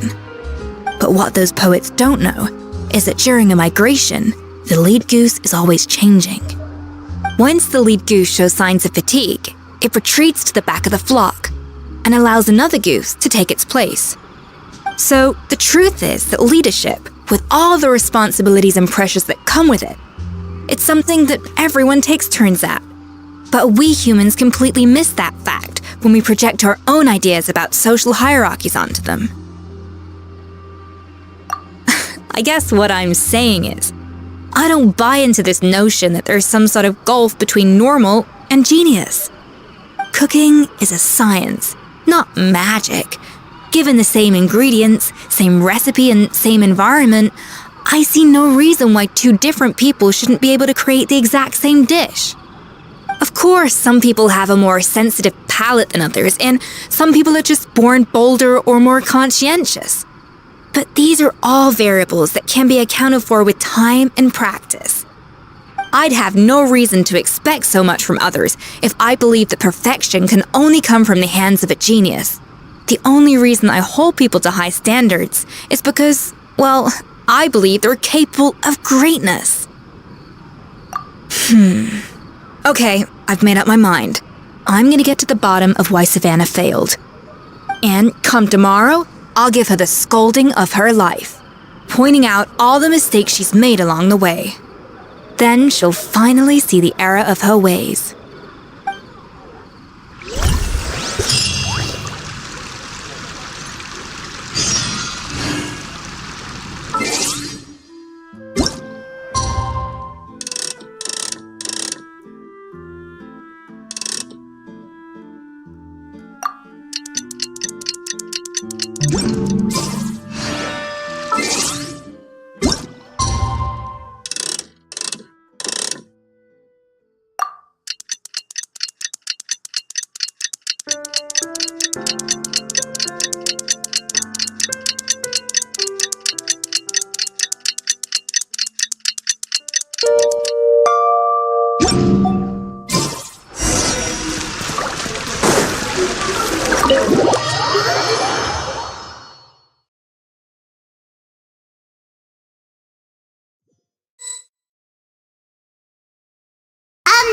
Why are we here so early? Our meeting with Gem isn't for a while.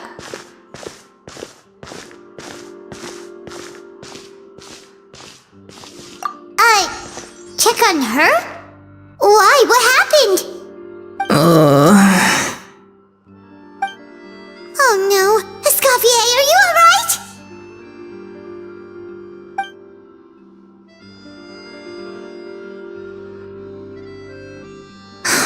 I'm fine. Just need to get some more coffee in me.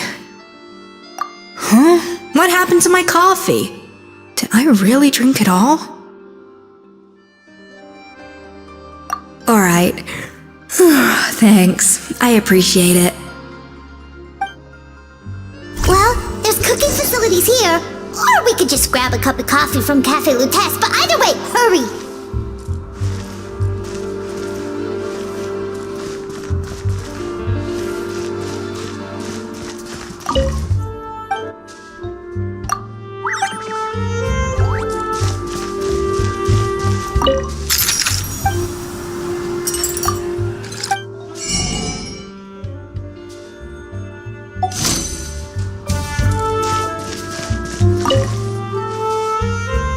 Coffee. Need coffee.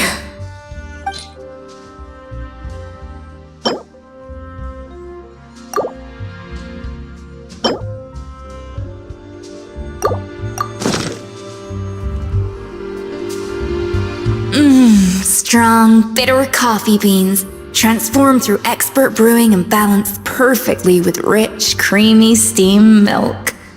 Wonderful. I feel much better now. Thank you so much, Traveler and Paimon. Glad to hear it, but make sure to catch up in your sleep when you get the chance. I think I figured out where the problem lies. Honestly, it's ridiculous. I don't know whether to laugh or cry. Wait, what investigation? What are you guys talking about? I'll save it for when everyone else gets here. It's so stupidly small, I can't believe it's caused so much drama. Yes, except my failures were stepping stones to success. Escoffier, have you seen Savannah? No, not since yesterday. Why? What's wrong? After seeing her home yesterday, we were all a little concerned about how she was doing. So, I dropped by her place early this morning to check on her. Only to find an empty house with the doors wide open. I left Alphonse and the others to keep watch at her home, while I checked the Hôtel de Bord. I'm worried something bad might have happened. If she's not here, then where could she be? Boss, Escoffier, bad news. Alphonse? You're supposed to be keeping watch at Savannah's house. We were, but then, just after you left, we found this stuff in her house. Oh, it looks like a map with a bunch of random places circled. What does it mean? Wait a second. This feels familiar. I'm sure these places are all connected somehow. Of course, from the Codex. They're all places that Modeste explored on his adventures. Yeah, but I don't understand. The adventure logs in the Codex are too fragmented to be of any use. How come this map shows all the missing details? The Codex de Bord? Then, this place marked in red out at sea. Could that be the fabled birthplace of Gâteau de Bord? Seriously? So now she set her sights on finding the original recipe and beating Escoffier that way? Geez, Savannah. Anything to overcome a Gâteau plateau, huh? Ugh, idiot! Does she have a death wish? Those ruins are thousands of years old. Hold on, there's more. Besides the map, we also found these letters.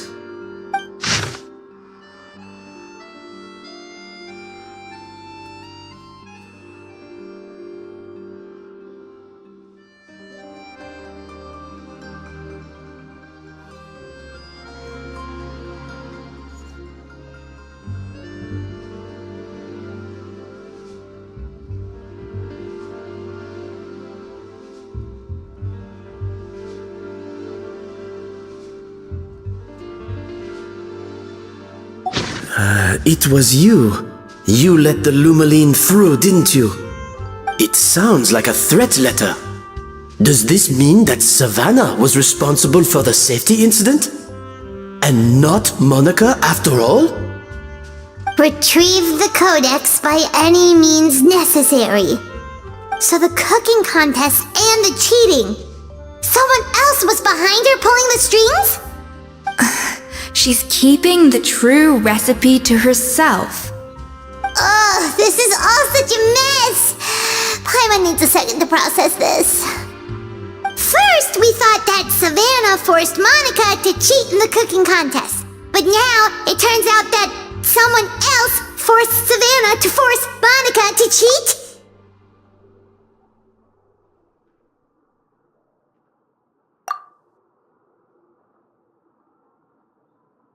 You're finally here.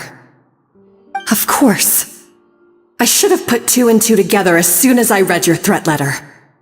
The food safety incident, the demand for a cooking contest, the instruction to blackmail Monica, even the suggestion that Escoffier was keeping secrets from me. It was all part of your grand plan, wasn't it, Monica?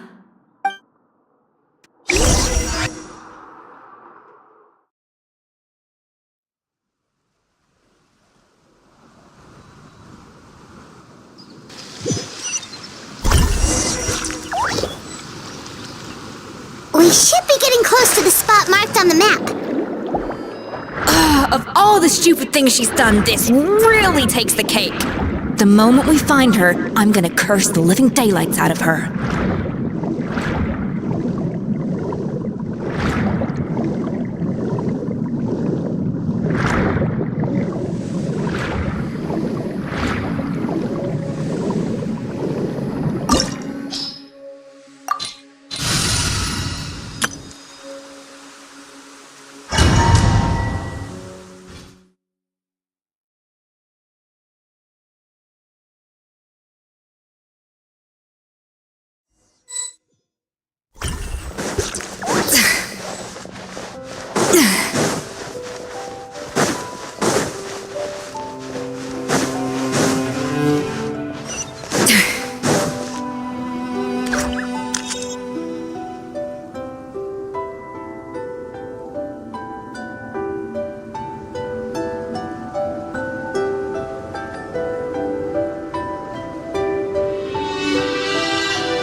looks like an underwater restaurant, doesn't it? Suddenly, the idea of an adventure chef finding secret ingredients makes a whole lot more sense. I think Modest's codex mentioned this place. A public bath from the time of Remoria. So yeah, definitely the kind of place that would have served food and drinks. Huh? Some blubber beasts have come to join the party? How did they get here?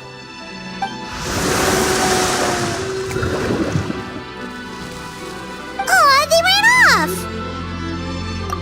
That could be easier said than done. Something's blocking the entrance. Well, did Modeste mention it in his adventure logs by any chance? Good point. Yes, that's right. It's coming back to me now.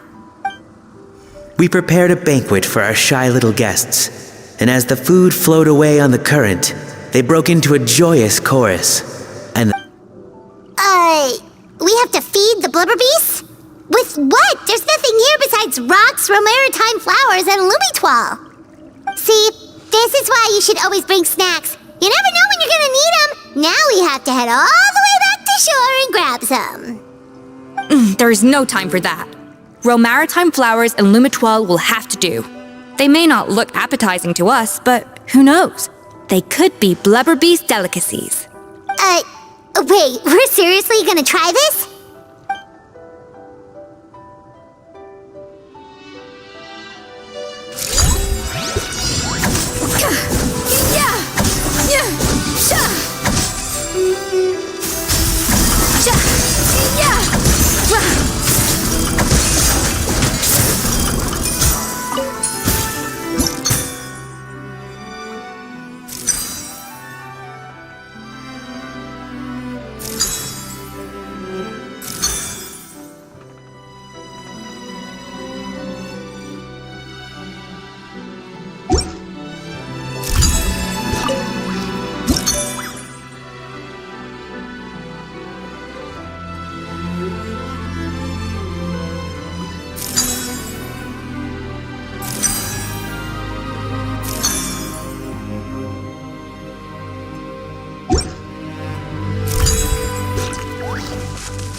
To the breather!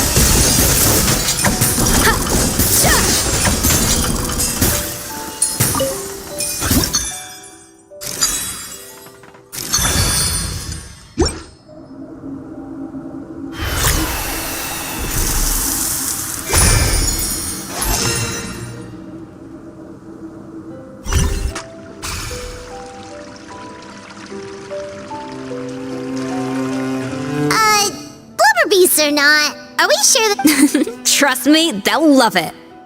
Oh, good question. If we try to put them in the pool, we'll probably just scare them off again, and who knows? Yes, we can't afford to wait for them to double back. What was it that Modeste said again? Something about the food flowing away on the current.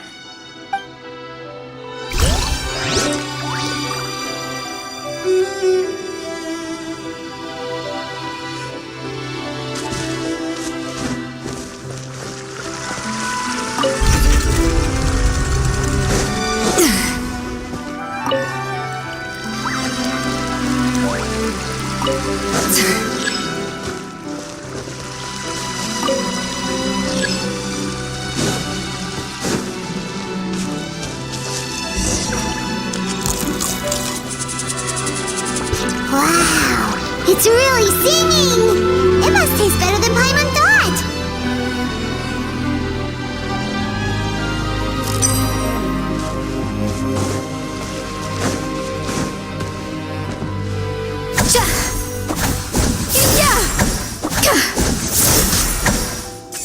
The tracks turned...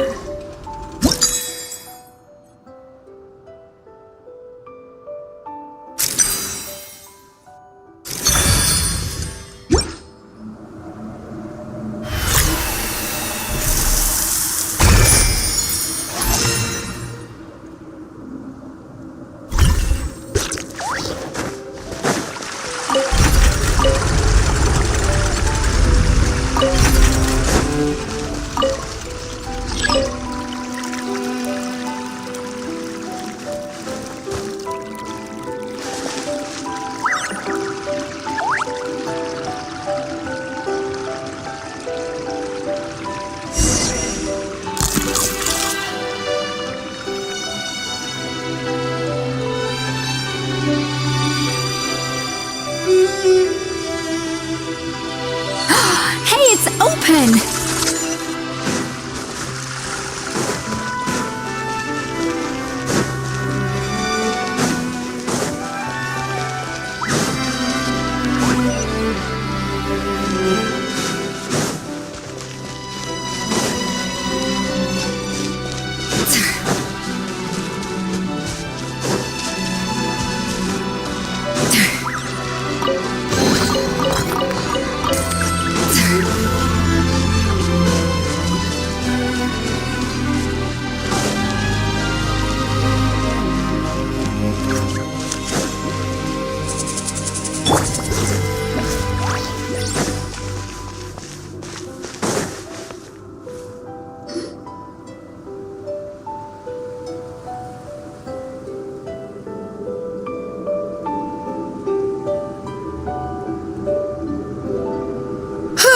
Hey, give me your water.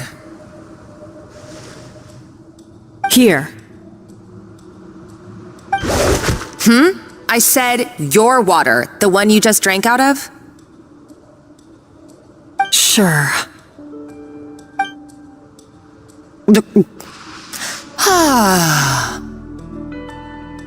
All those years slaving away under Escoffier, and then you. Today, it's finally paying off. Not only have I found the ruin that Savelli kept hidden, but I also get to boss you around like my little lapdog. Hey, go scout ahead for me.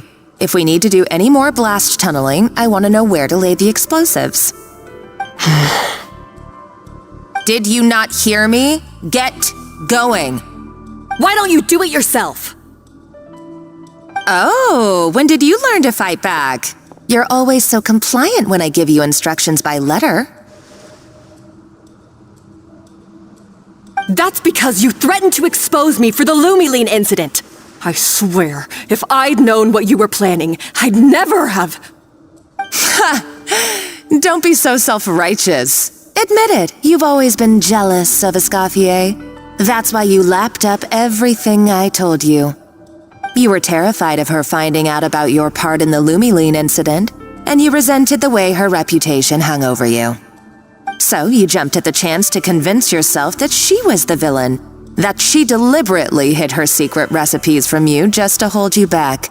It was the only excuse you needed to justify getting back at her. First, idolization, then jealousy, suspicion, and self-deception. That's what this comes down to. It was the same story with Savelli and my ancestor. He offered Modeste his friendship only to murder him out of vanity.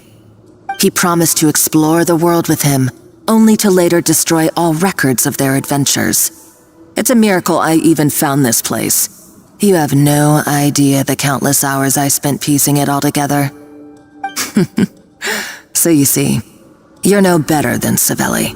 If you can't beat him, betray him, right? I am no Savelli, nor will I ever be. Oh, put a lid on it.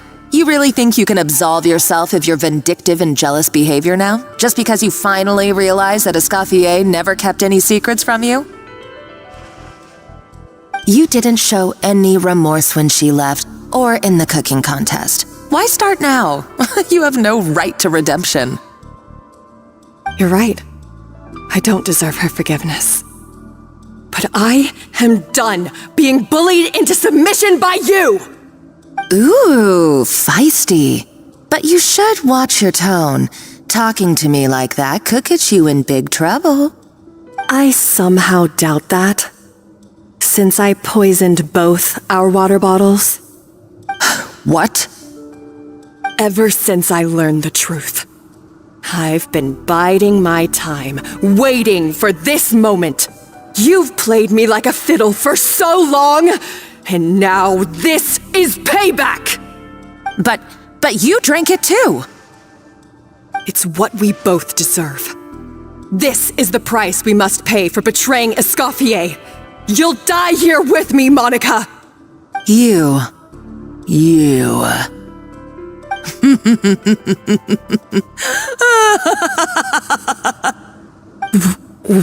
What's so funny? Oh, you're too much. I thought I'd play along for a bit just to amuse myself. You gave a very rousing performance. I saw your dumb plan a mile off. There's no poison in these bottles, just clean, fresh water. No! Revenge is a dish best served cold, you know? Did you really think your half-baked plot would fool me? You're a lousy chef, and you make a lousy villain, too. A complete waste of space. No wonder you never amounted to anything. Everything I ever did was a failure. And now, I failed again, for the last time. Hey, why don't you try your hand at being a comedian in your next life? You got a good laugh out of me. But now the show's over. You should have just done like I asked, Savannah. All I wanted you to do was scout the ruins for me. But you had your chance, and now it's time to say goodbye. Stop right there! Let her go, Monica! We've got you surrounded! Escoffier? Ugh, looks like I'll have to keep you around for a little longer. You can't! Stay back if you want her alive! Escoffier and the Traveler. I can't take you both on in combat, but if you so much as flinch, I can end Savannah's life in a heartbeat. Monica, what are you hoping to achieve by this? You're about to commit murder, and for what? A recipe?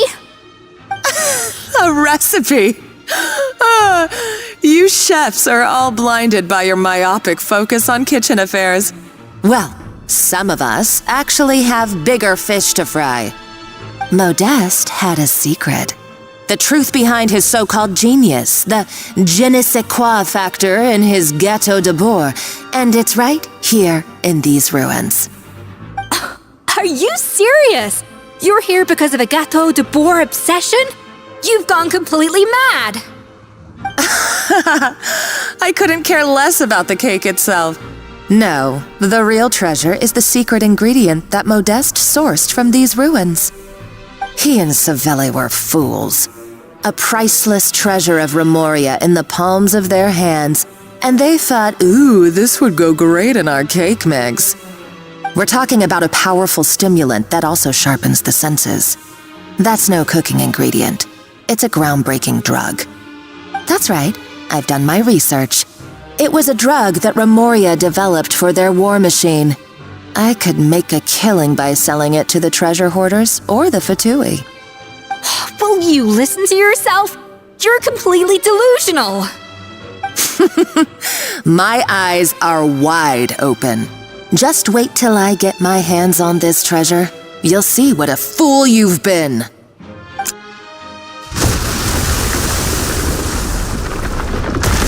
Wait, what's that sound?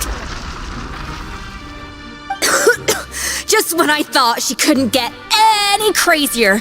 She's lucky the whole place didn't collapse. Uh-oh, Savannah's gone too! Monica must have taken her. Oh, what a coward.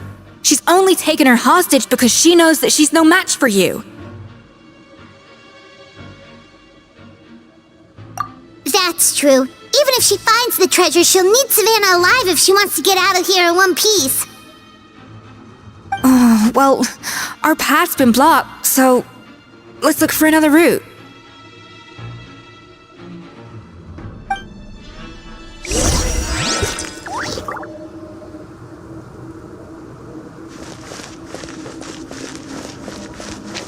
The water looks pretty deep here. Maybe it leads somewhere.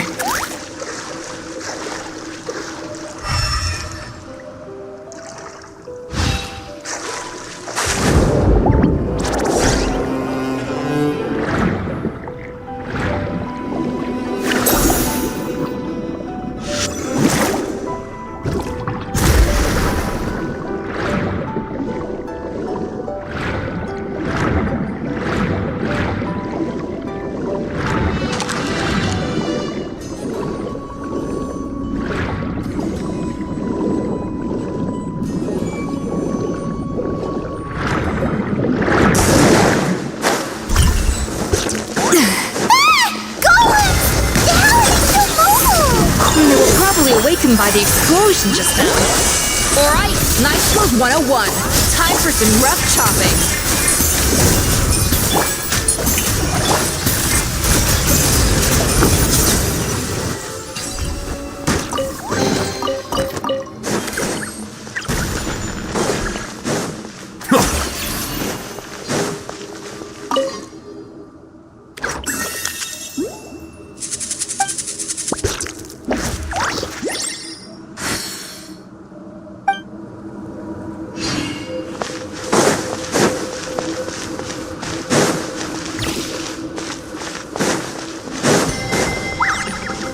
Another door?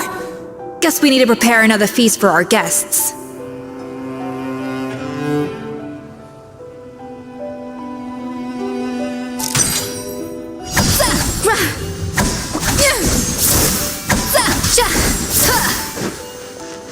Off to the freezer!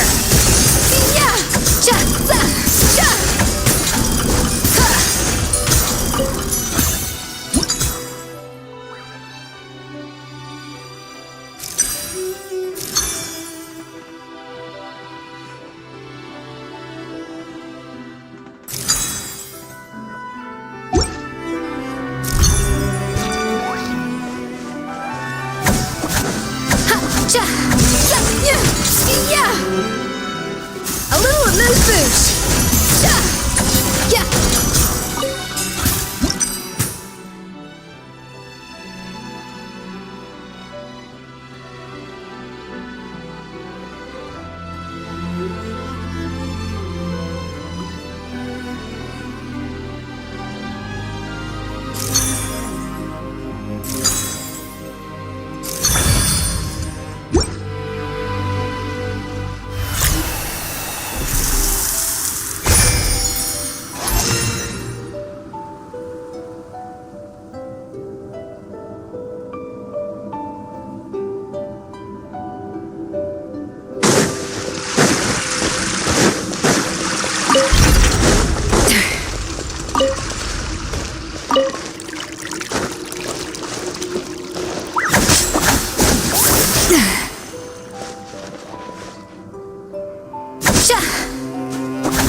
It seems to really like the texture of Rome maritime flowers.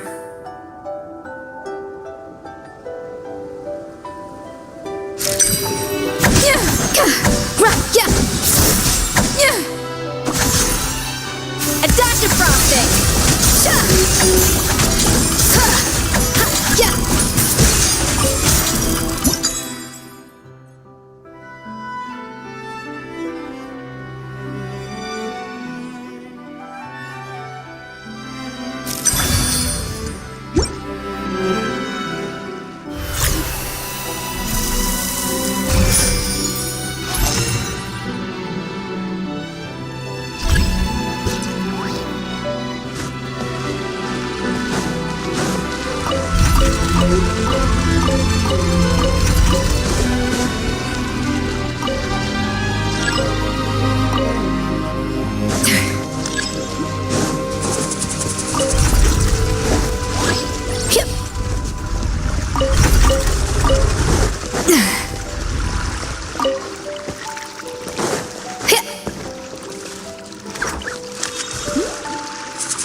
The tides beckon.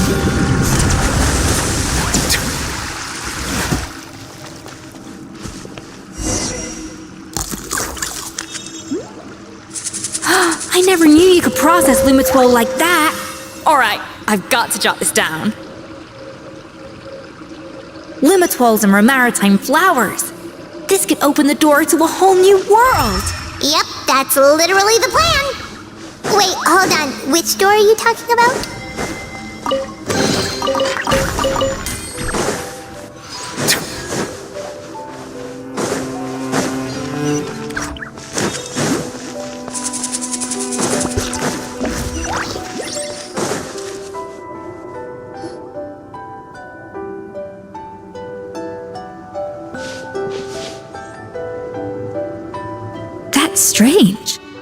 don't look Romorian to me. More like last century Fontaine. Adventurers from last century Fontaine, huh? Oh, Modeste and Savelli, do you think they camped here? By the looks of it, this was a one-person camp. They adventured together, but maybe one of them came back alone at a later date. Huh, you really think so? Trust our adventurers' instincts. We're pros at this stuff, just like you're a pro in the kitchen.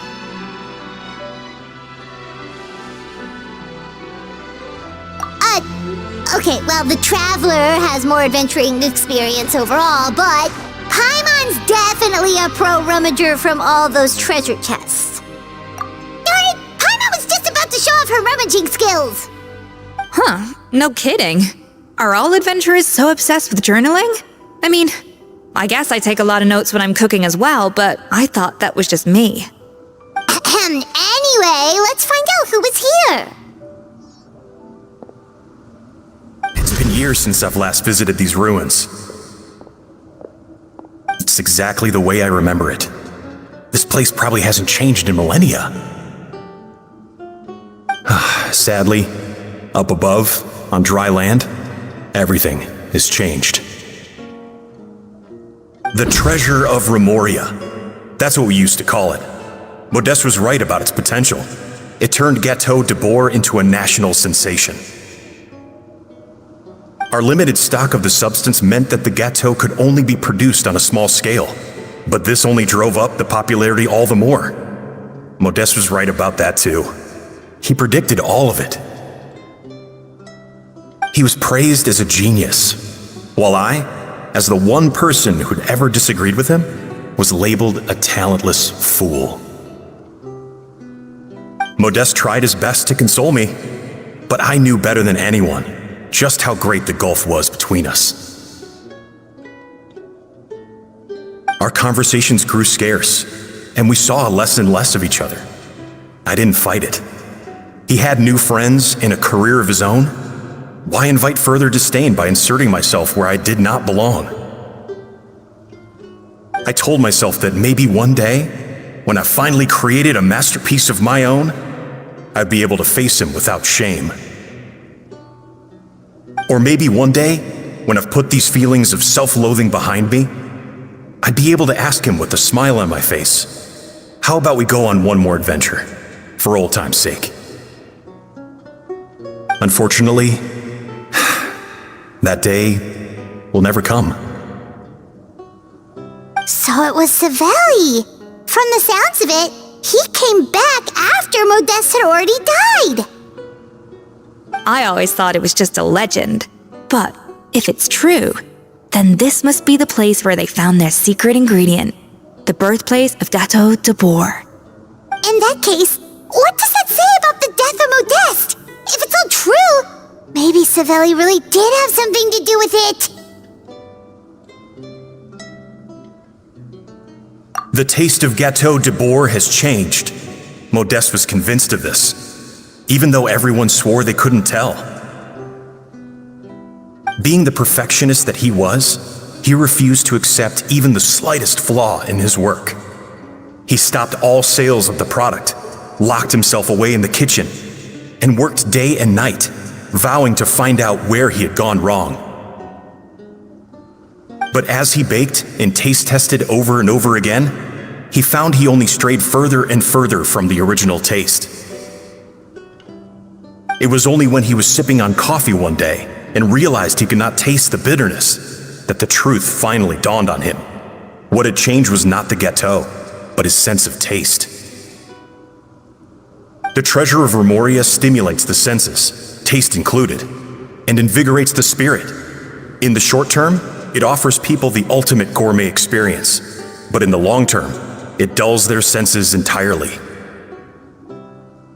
In hindsight, it made perfect sense. After all, why would a culture that sought liberation from the constraints of their bodies care for the loss of their senses? But we realized it too late. We were just too late. Over the course of his many culinary experiments, Modeste exhausted the remaining supply of the treasure of Remoria, he consumed it all himself. The finest culinary talent of his generation now faced a future in which he would never be able to taste anything ever again. Finally, in despair, he took his own life. And because we had become estranged, I could not be there to stop him, to offer some words of comfort, or even to say goodbye. Yet despite everything, he sent me his final letter. The treasure of Remoria? Guess Monica was really onto something. It really was a kind of drug. So, Modeste chose to end his own life. Then, why all the rumors that Savelli murdered him? Also, neither the Codex nor any other contemporary records make any mention of the treasure of Remoria. It's almost as if someone deliberately erased it from history. Modeste told me everything in his final letter. His was a tale of how even a genius could fail, and how much more devastating it is when it happens. Did he hope I would gain some personal catharsis from knowing the truth? Or maybe he wished for me to warn the public about the dangers of Gateau de Bourg, proving that I had been right all along. But if the public ever learned how Modeste's greatest triumph became his undoing, his fall from grace would be swift and merciless. 1 minute a genius, the next a joke. It would surely spell the end for his restaurant too. What would be his legacy then? How would future generations view everything we built together? I fear the scorn I have faced these last years would pale in comparison to the scorn shown to him by the history books. I cannot let that come to pass.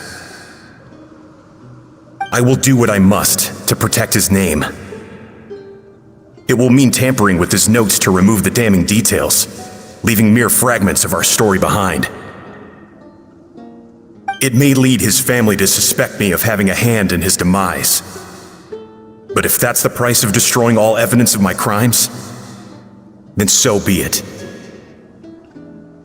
I would rather the world believe a tale of genius and jealousy than see his reputation in tatters. The final loose end is the evidence here, at the bottom of the sea.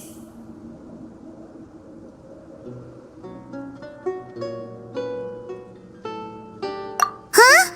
What's wrong? Didn't we say Savannah should be safe for now? So we thought, but if Monica finds out what happened to the treasure, there's no telling what she might do.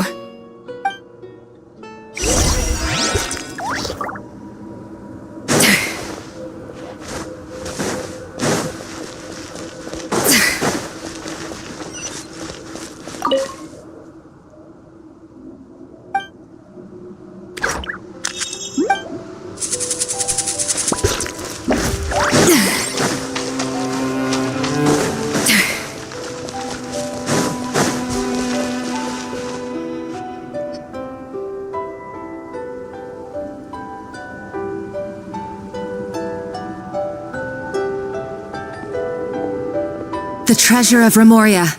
I have found you at last. Savelli, you tried your best to bury the truth, but you underestimated the children of Modeste. Some fragments of his diary escaped your clutches, and we have held on to them for generations. But I have to thank you too, Savannah. Without your help retrieving the Codex, and with it the last piece of the puzzle, I may never have found this place. But now, finally, the secret to Remoria's military might is within my grasp. The treasure of Remoria is mine! Oh. It's empty. It's empty? Monica? Oh, we were seconds too late. Escoffier? What's the deal with that jar? Savelli's final act! He wanted to conceal the secret of the treasure forevermore and make sure it would never harm anyone again. So he came here after his friend's death and destroyed every last shred that remained. This can't be happening. All the years I spent piecing together the truth, all my painstaking planning. All that for an empty jar? Monica, don't do anything stupid. This ruin is more dangerous than you realize. Oh, shut your pie hole! Praise be to Lord Remus. You barbarian shall be slain.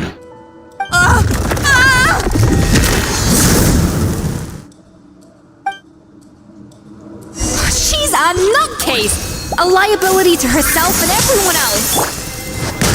Well, now it's up to us to clean up the mess she's made. Take these golems out!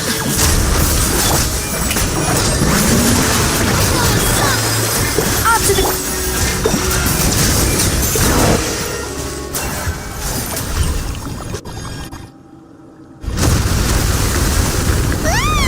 Why is this place still shaking?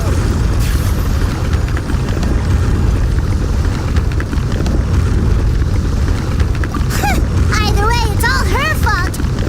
Enough chit-chat. Let's get out of here, Traveler Escoffier, come on!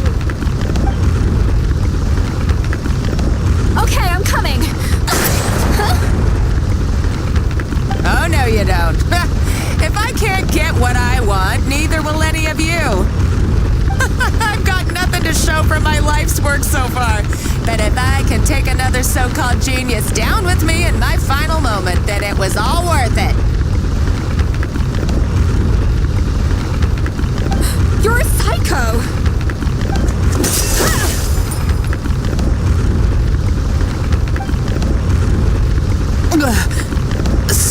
Savannah? When did you wake up? I may be a lousy chef, but it looks like I'm not a complete waste of space. Traveler? Okay, let's go!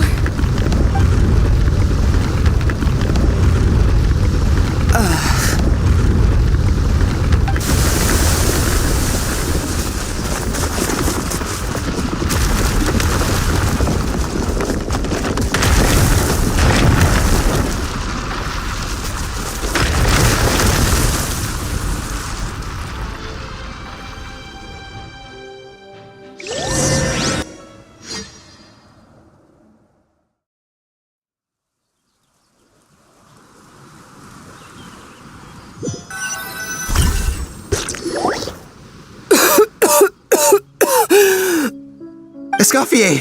Savannah! Traveler! And Paimon! Venegem! What are you all doing here?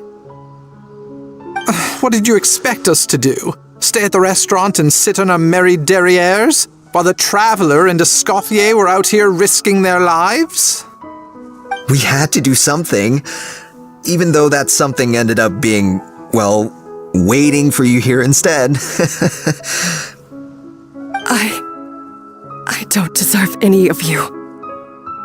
And I certainly don't deserve to be your head chef. It was my fault Escoffier had to leave. Then I couldn't live up to her standards. I acted like a tyrant in the kitchen. And now I almost got myself killed. Come back, Escoffier. Come and be our head chef again. I'll never be able to replace you. Okay, so everything I said to you the day I left, it just went in one ear and out the other? Huh? Sorry, I was kinda in my own head at the time. All I could think about was the Lumiline situation. What was it you said again? Forget it. It doesn't matter. Anyway, I didn't leave this job because of you. And you're not nearly as awful a chef as you think. If you were that bad, why would all your staff show up here for you? Escoffier's right. Sure, you nitpick our work and get us to do things over a lot. But when it comes down to it, you're the one who's always doing whatever it takes to make sure the customers get served on time, every time. Things were pretty rough after Escoffier left, and Savannah's the only reason we've been able to make it through. Our customers know that Escoffier doesn't work for us anymore. But the fact is, they keep Coming back! If that's not an endorsement of your work, I don't know what is. At the end of the day, we're all human, and we all make mistakes. All we can do is recognize where we get it wrong and do our best to improve. That's all that's humanly possible. No, I get what you're saying, but what I did to Phiên and to Escoffier, it's unforgivable. Well, about that, there's someone else here to see you, Chef. It's been a while, Chef Savannah. Phiên? I'm so sorry. I put far too much pressure on you, and the way I stubbornly refused to go and see you after you fell ill. There's no excuse. But I'm too late, aren't I? The damage is done. I heard that you can't even hold a kitchen knife anymore. Actually, I think I'm going to be just fine. Huh? We thought Phiin's problem was purely psychological in nature. But after the threat letter came to light, it got Phiin thinking. And then he remembered the tea that Monica used to give him every night. And as it turns out, she was lacing it with Lumaline the whole time. No way! Doesn't that cause nerve damage? It can. High doses pose a risk of serious nervous and sensory complications. But if you calculate the dosage carefully, you can control the extent of its effects. A small dose might simply make a person more emotional, whether that means more fragile or more hot-tempered. No wonder it seemed like you'd lost your edge. I asked my friends at the Fontaine Research Institute about it. They said that with the low dose I was taking, the risks are pretty small. They also fixed me up with some meds and said I should recover in no time.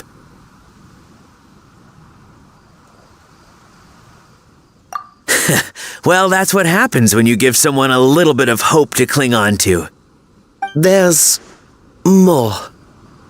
We believe that Phiin was likely not Monica's only victim. You mean she poisoned me too? Oh, so that's why Savannah's been so irritable this whole time! Let's not be too quick to blame everything on the Lumaline. That stuff can only amplify what's already there. So tasty food will seem like the most delicious thing in the world, while food you don't particularly care for will become utterly revolting. So you better make sure you reflect on your behavior and apologize to every single person you've wronged. I will. I'm sorry. There's still one question that's really bugging me. Why is it that no matter what I do, my Gâteau de Bourg never tastes the same as yours? Is it just... is it because you're a genius and I'm not? It's because the heating element in your oven is broken, you silly goose. What? Huh? I felt like something was off during the cooking contest. Once I got around to checking all the equipment, I noticed it right away. There was a half-degree discrepancy between the temperature setting and the actual temperature.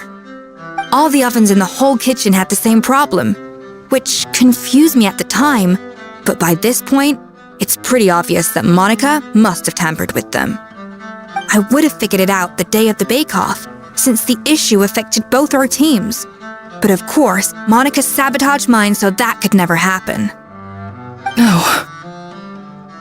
I spent so long trying to find out where I was going wrong, and then you pinpoint the problem in just one night? It all comes back to one simple, undeniable truth. You're a genius, and I'm just plain old Savannah. Oh, cut it out! Stop the woe is me act for a second and just think. I came up with this recipe. You don't think that might have something to do with it? Do you know how long I spent perfecting my Gâteau de Bourg? 3 years! 3 whole years! I know this dish inside out, back to front and upside down. And you've been head chef now for what, 6 months? If that? A couple hundred failed attempts, and you're gonna throw in the kitchen towel and declare you'll never be successful because you're not a genius. You clearly have no idea how many kitchen failures I've had under my belt, or just how long it took me to finally get my recipe to a level I was satisfied with. Genius or not, everyone makes mistakes. Modeste did, Savelli did, everyone does. You're only a lousy chef if you don't face up to your mistakes, learn from them, and then keep chipping away until you crack the problem once and for all. Surely you haven't forgotten all that. You were no lousy chef back when I handed you the reins. I haven't forgotten. And I'll make sure I never do. That's our head chef. Ha! Sounds like we won't need another changing of the guard in the Hotel de Bord kitchen anytime soon. Huzzah! Aw, what a perfect ending to a crazy journey. Look how happy everyone is. So you got your mojo back now? Yeah. Thanks to you, Escoffier. In fact, no. Thanks to all of you. Aw, friends again. So nice to see them finally settle their beef. Good. So now that's out of the way. It's time for payback. You cheated in our last bake-off, and I demand a rematch right now. Huh? But that was mostly Monica's fault, wasn't it? Right, and also, does it have to be right now? Savannah's only just got her mojo back, and you barely escaped from a death trap. No excuses. This is a cooking contest between 2 top chefs, and nothing will stand in its way. So grab your spatula and get ready, because this rematch is happening today, right now, this instant. Hey, so, this whole time you were salty about losing? The second cooking contest commences now! This time, no more games, and no holding back!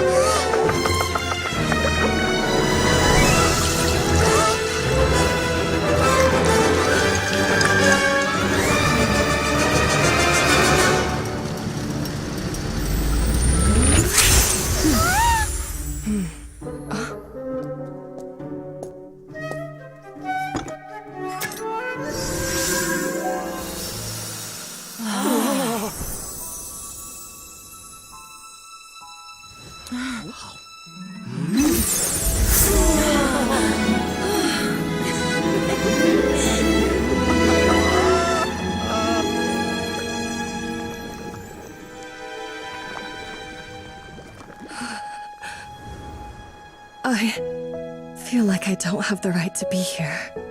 Hey, what are you so afraid of? You can't unbake it now.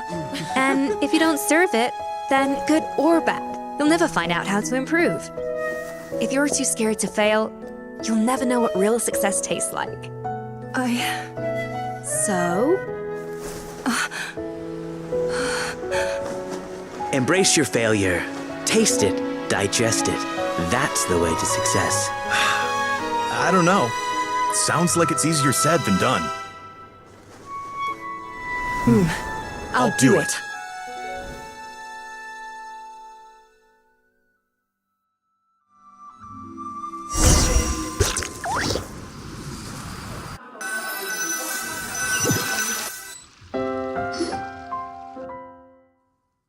The results are in! A landslide victory for Escoffier! Quite rightly, too. Piece of cake.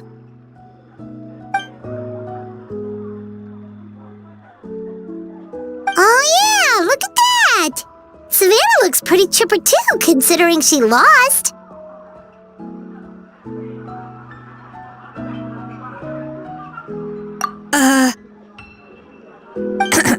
Now, where were we? Yes.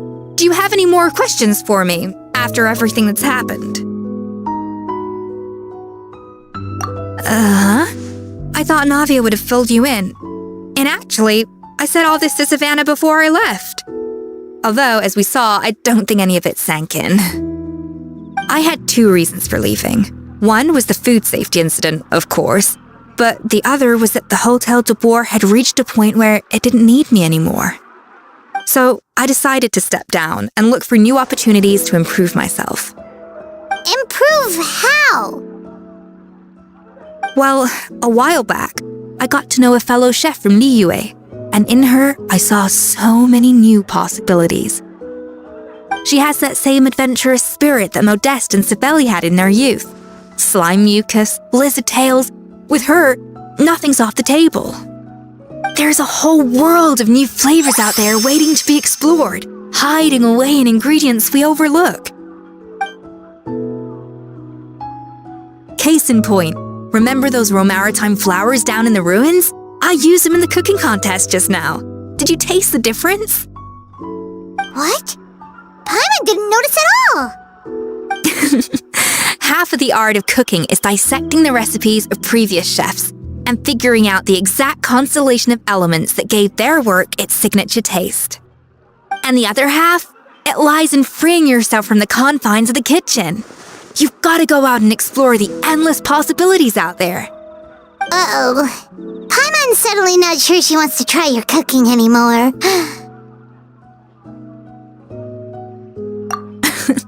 Don't worry, it's not going to be a free-for-all like in Modeste's time. Before I put anything into my food, I'll obviously do my research, make sure it doesn't contain any harmful substances. In the meantime, take this. It's a recipe for Petit Gâteau de Boer revised version. I tweaked it to suit your needs as busy adventurers. Hope you enjoy, and remember, feedback is always welcome. All right! So, do you ever see yourself returning to Hotel de Boer? Oh, of course. I've already promised Vanisham that I'll come back every once in a while to make sure the quality of the food remains at an acceptable level. You know, Paimon's still a little disappointed that we never got to see the treasure of Remoria. Surely Monica wouldn't have gotten drawn in so deeply if it wasn't for all the mystery surrounding the original Gâteau de Boer. She practically dedicated her life to finding the lost pieces of Modeste's diary, then went to all that trouble to infiltrate the Hotel de Boer. And in the end, it was all for nothing. Since you mentioned the treasure, between Modeste's writings and what we saw in those ruins, I think I may have figured out the truth. The so-called treasure of Remoria was most likely a substance that the Remorians extracted from Lumitoiles, better known to us as Lumiline. Huh? So then, why all the hype back in the early days of Gâteau de Boer? Don't forget, it was a very different era. We could barely even refine sugar back then, so desserts were very much in their infancy.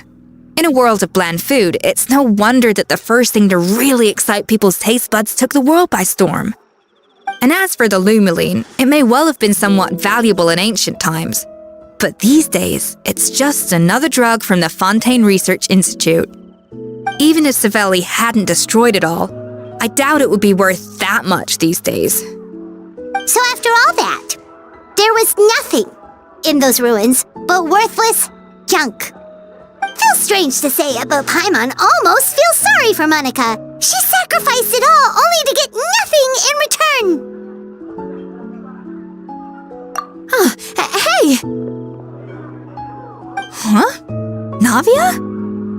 You just got back from that underwater ruin, right? Well, check it out. They ran a special issue. Did you see anything like this down there? Freshly unearthed from the ruins of Remoria. A magnificent jar thought to be over 1,000 years old. Experts say it has immense artistic and historical value. It could be worth an absolute fortune. Wait! Isn't that the jar they used to hold the treasure? If only it was still in one piece. Some butterfingers must have dropped it or something. Ugh, it's such a shame.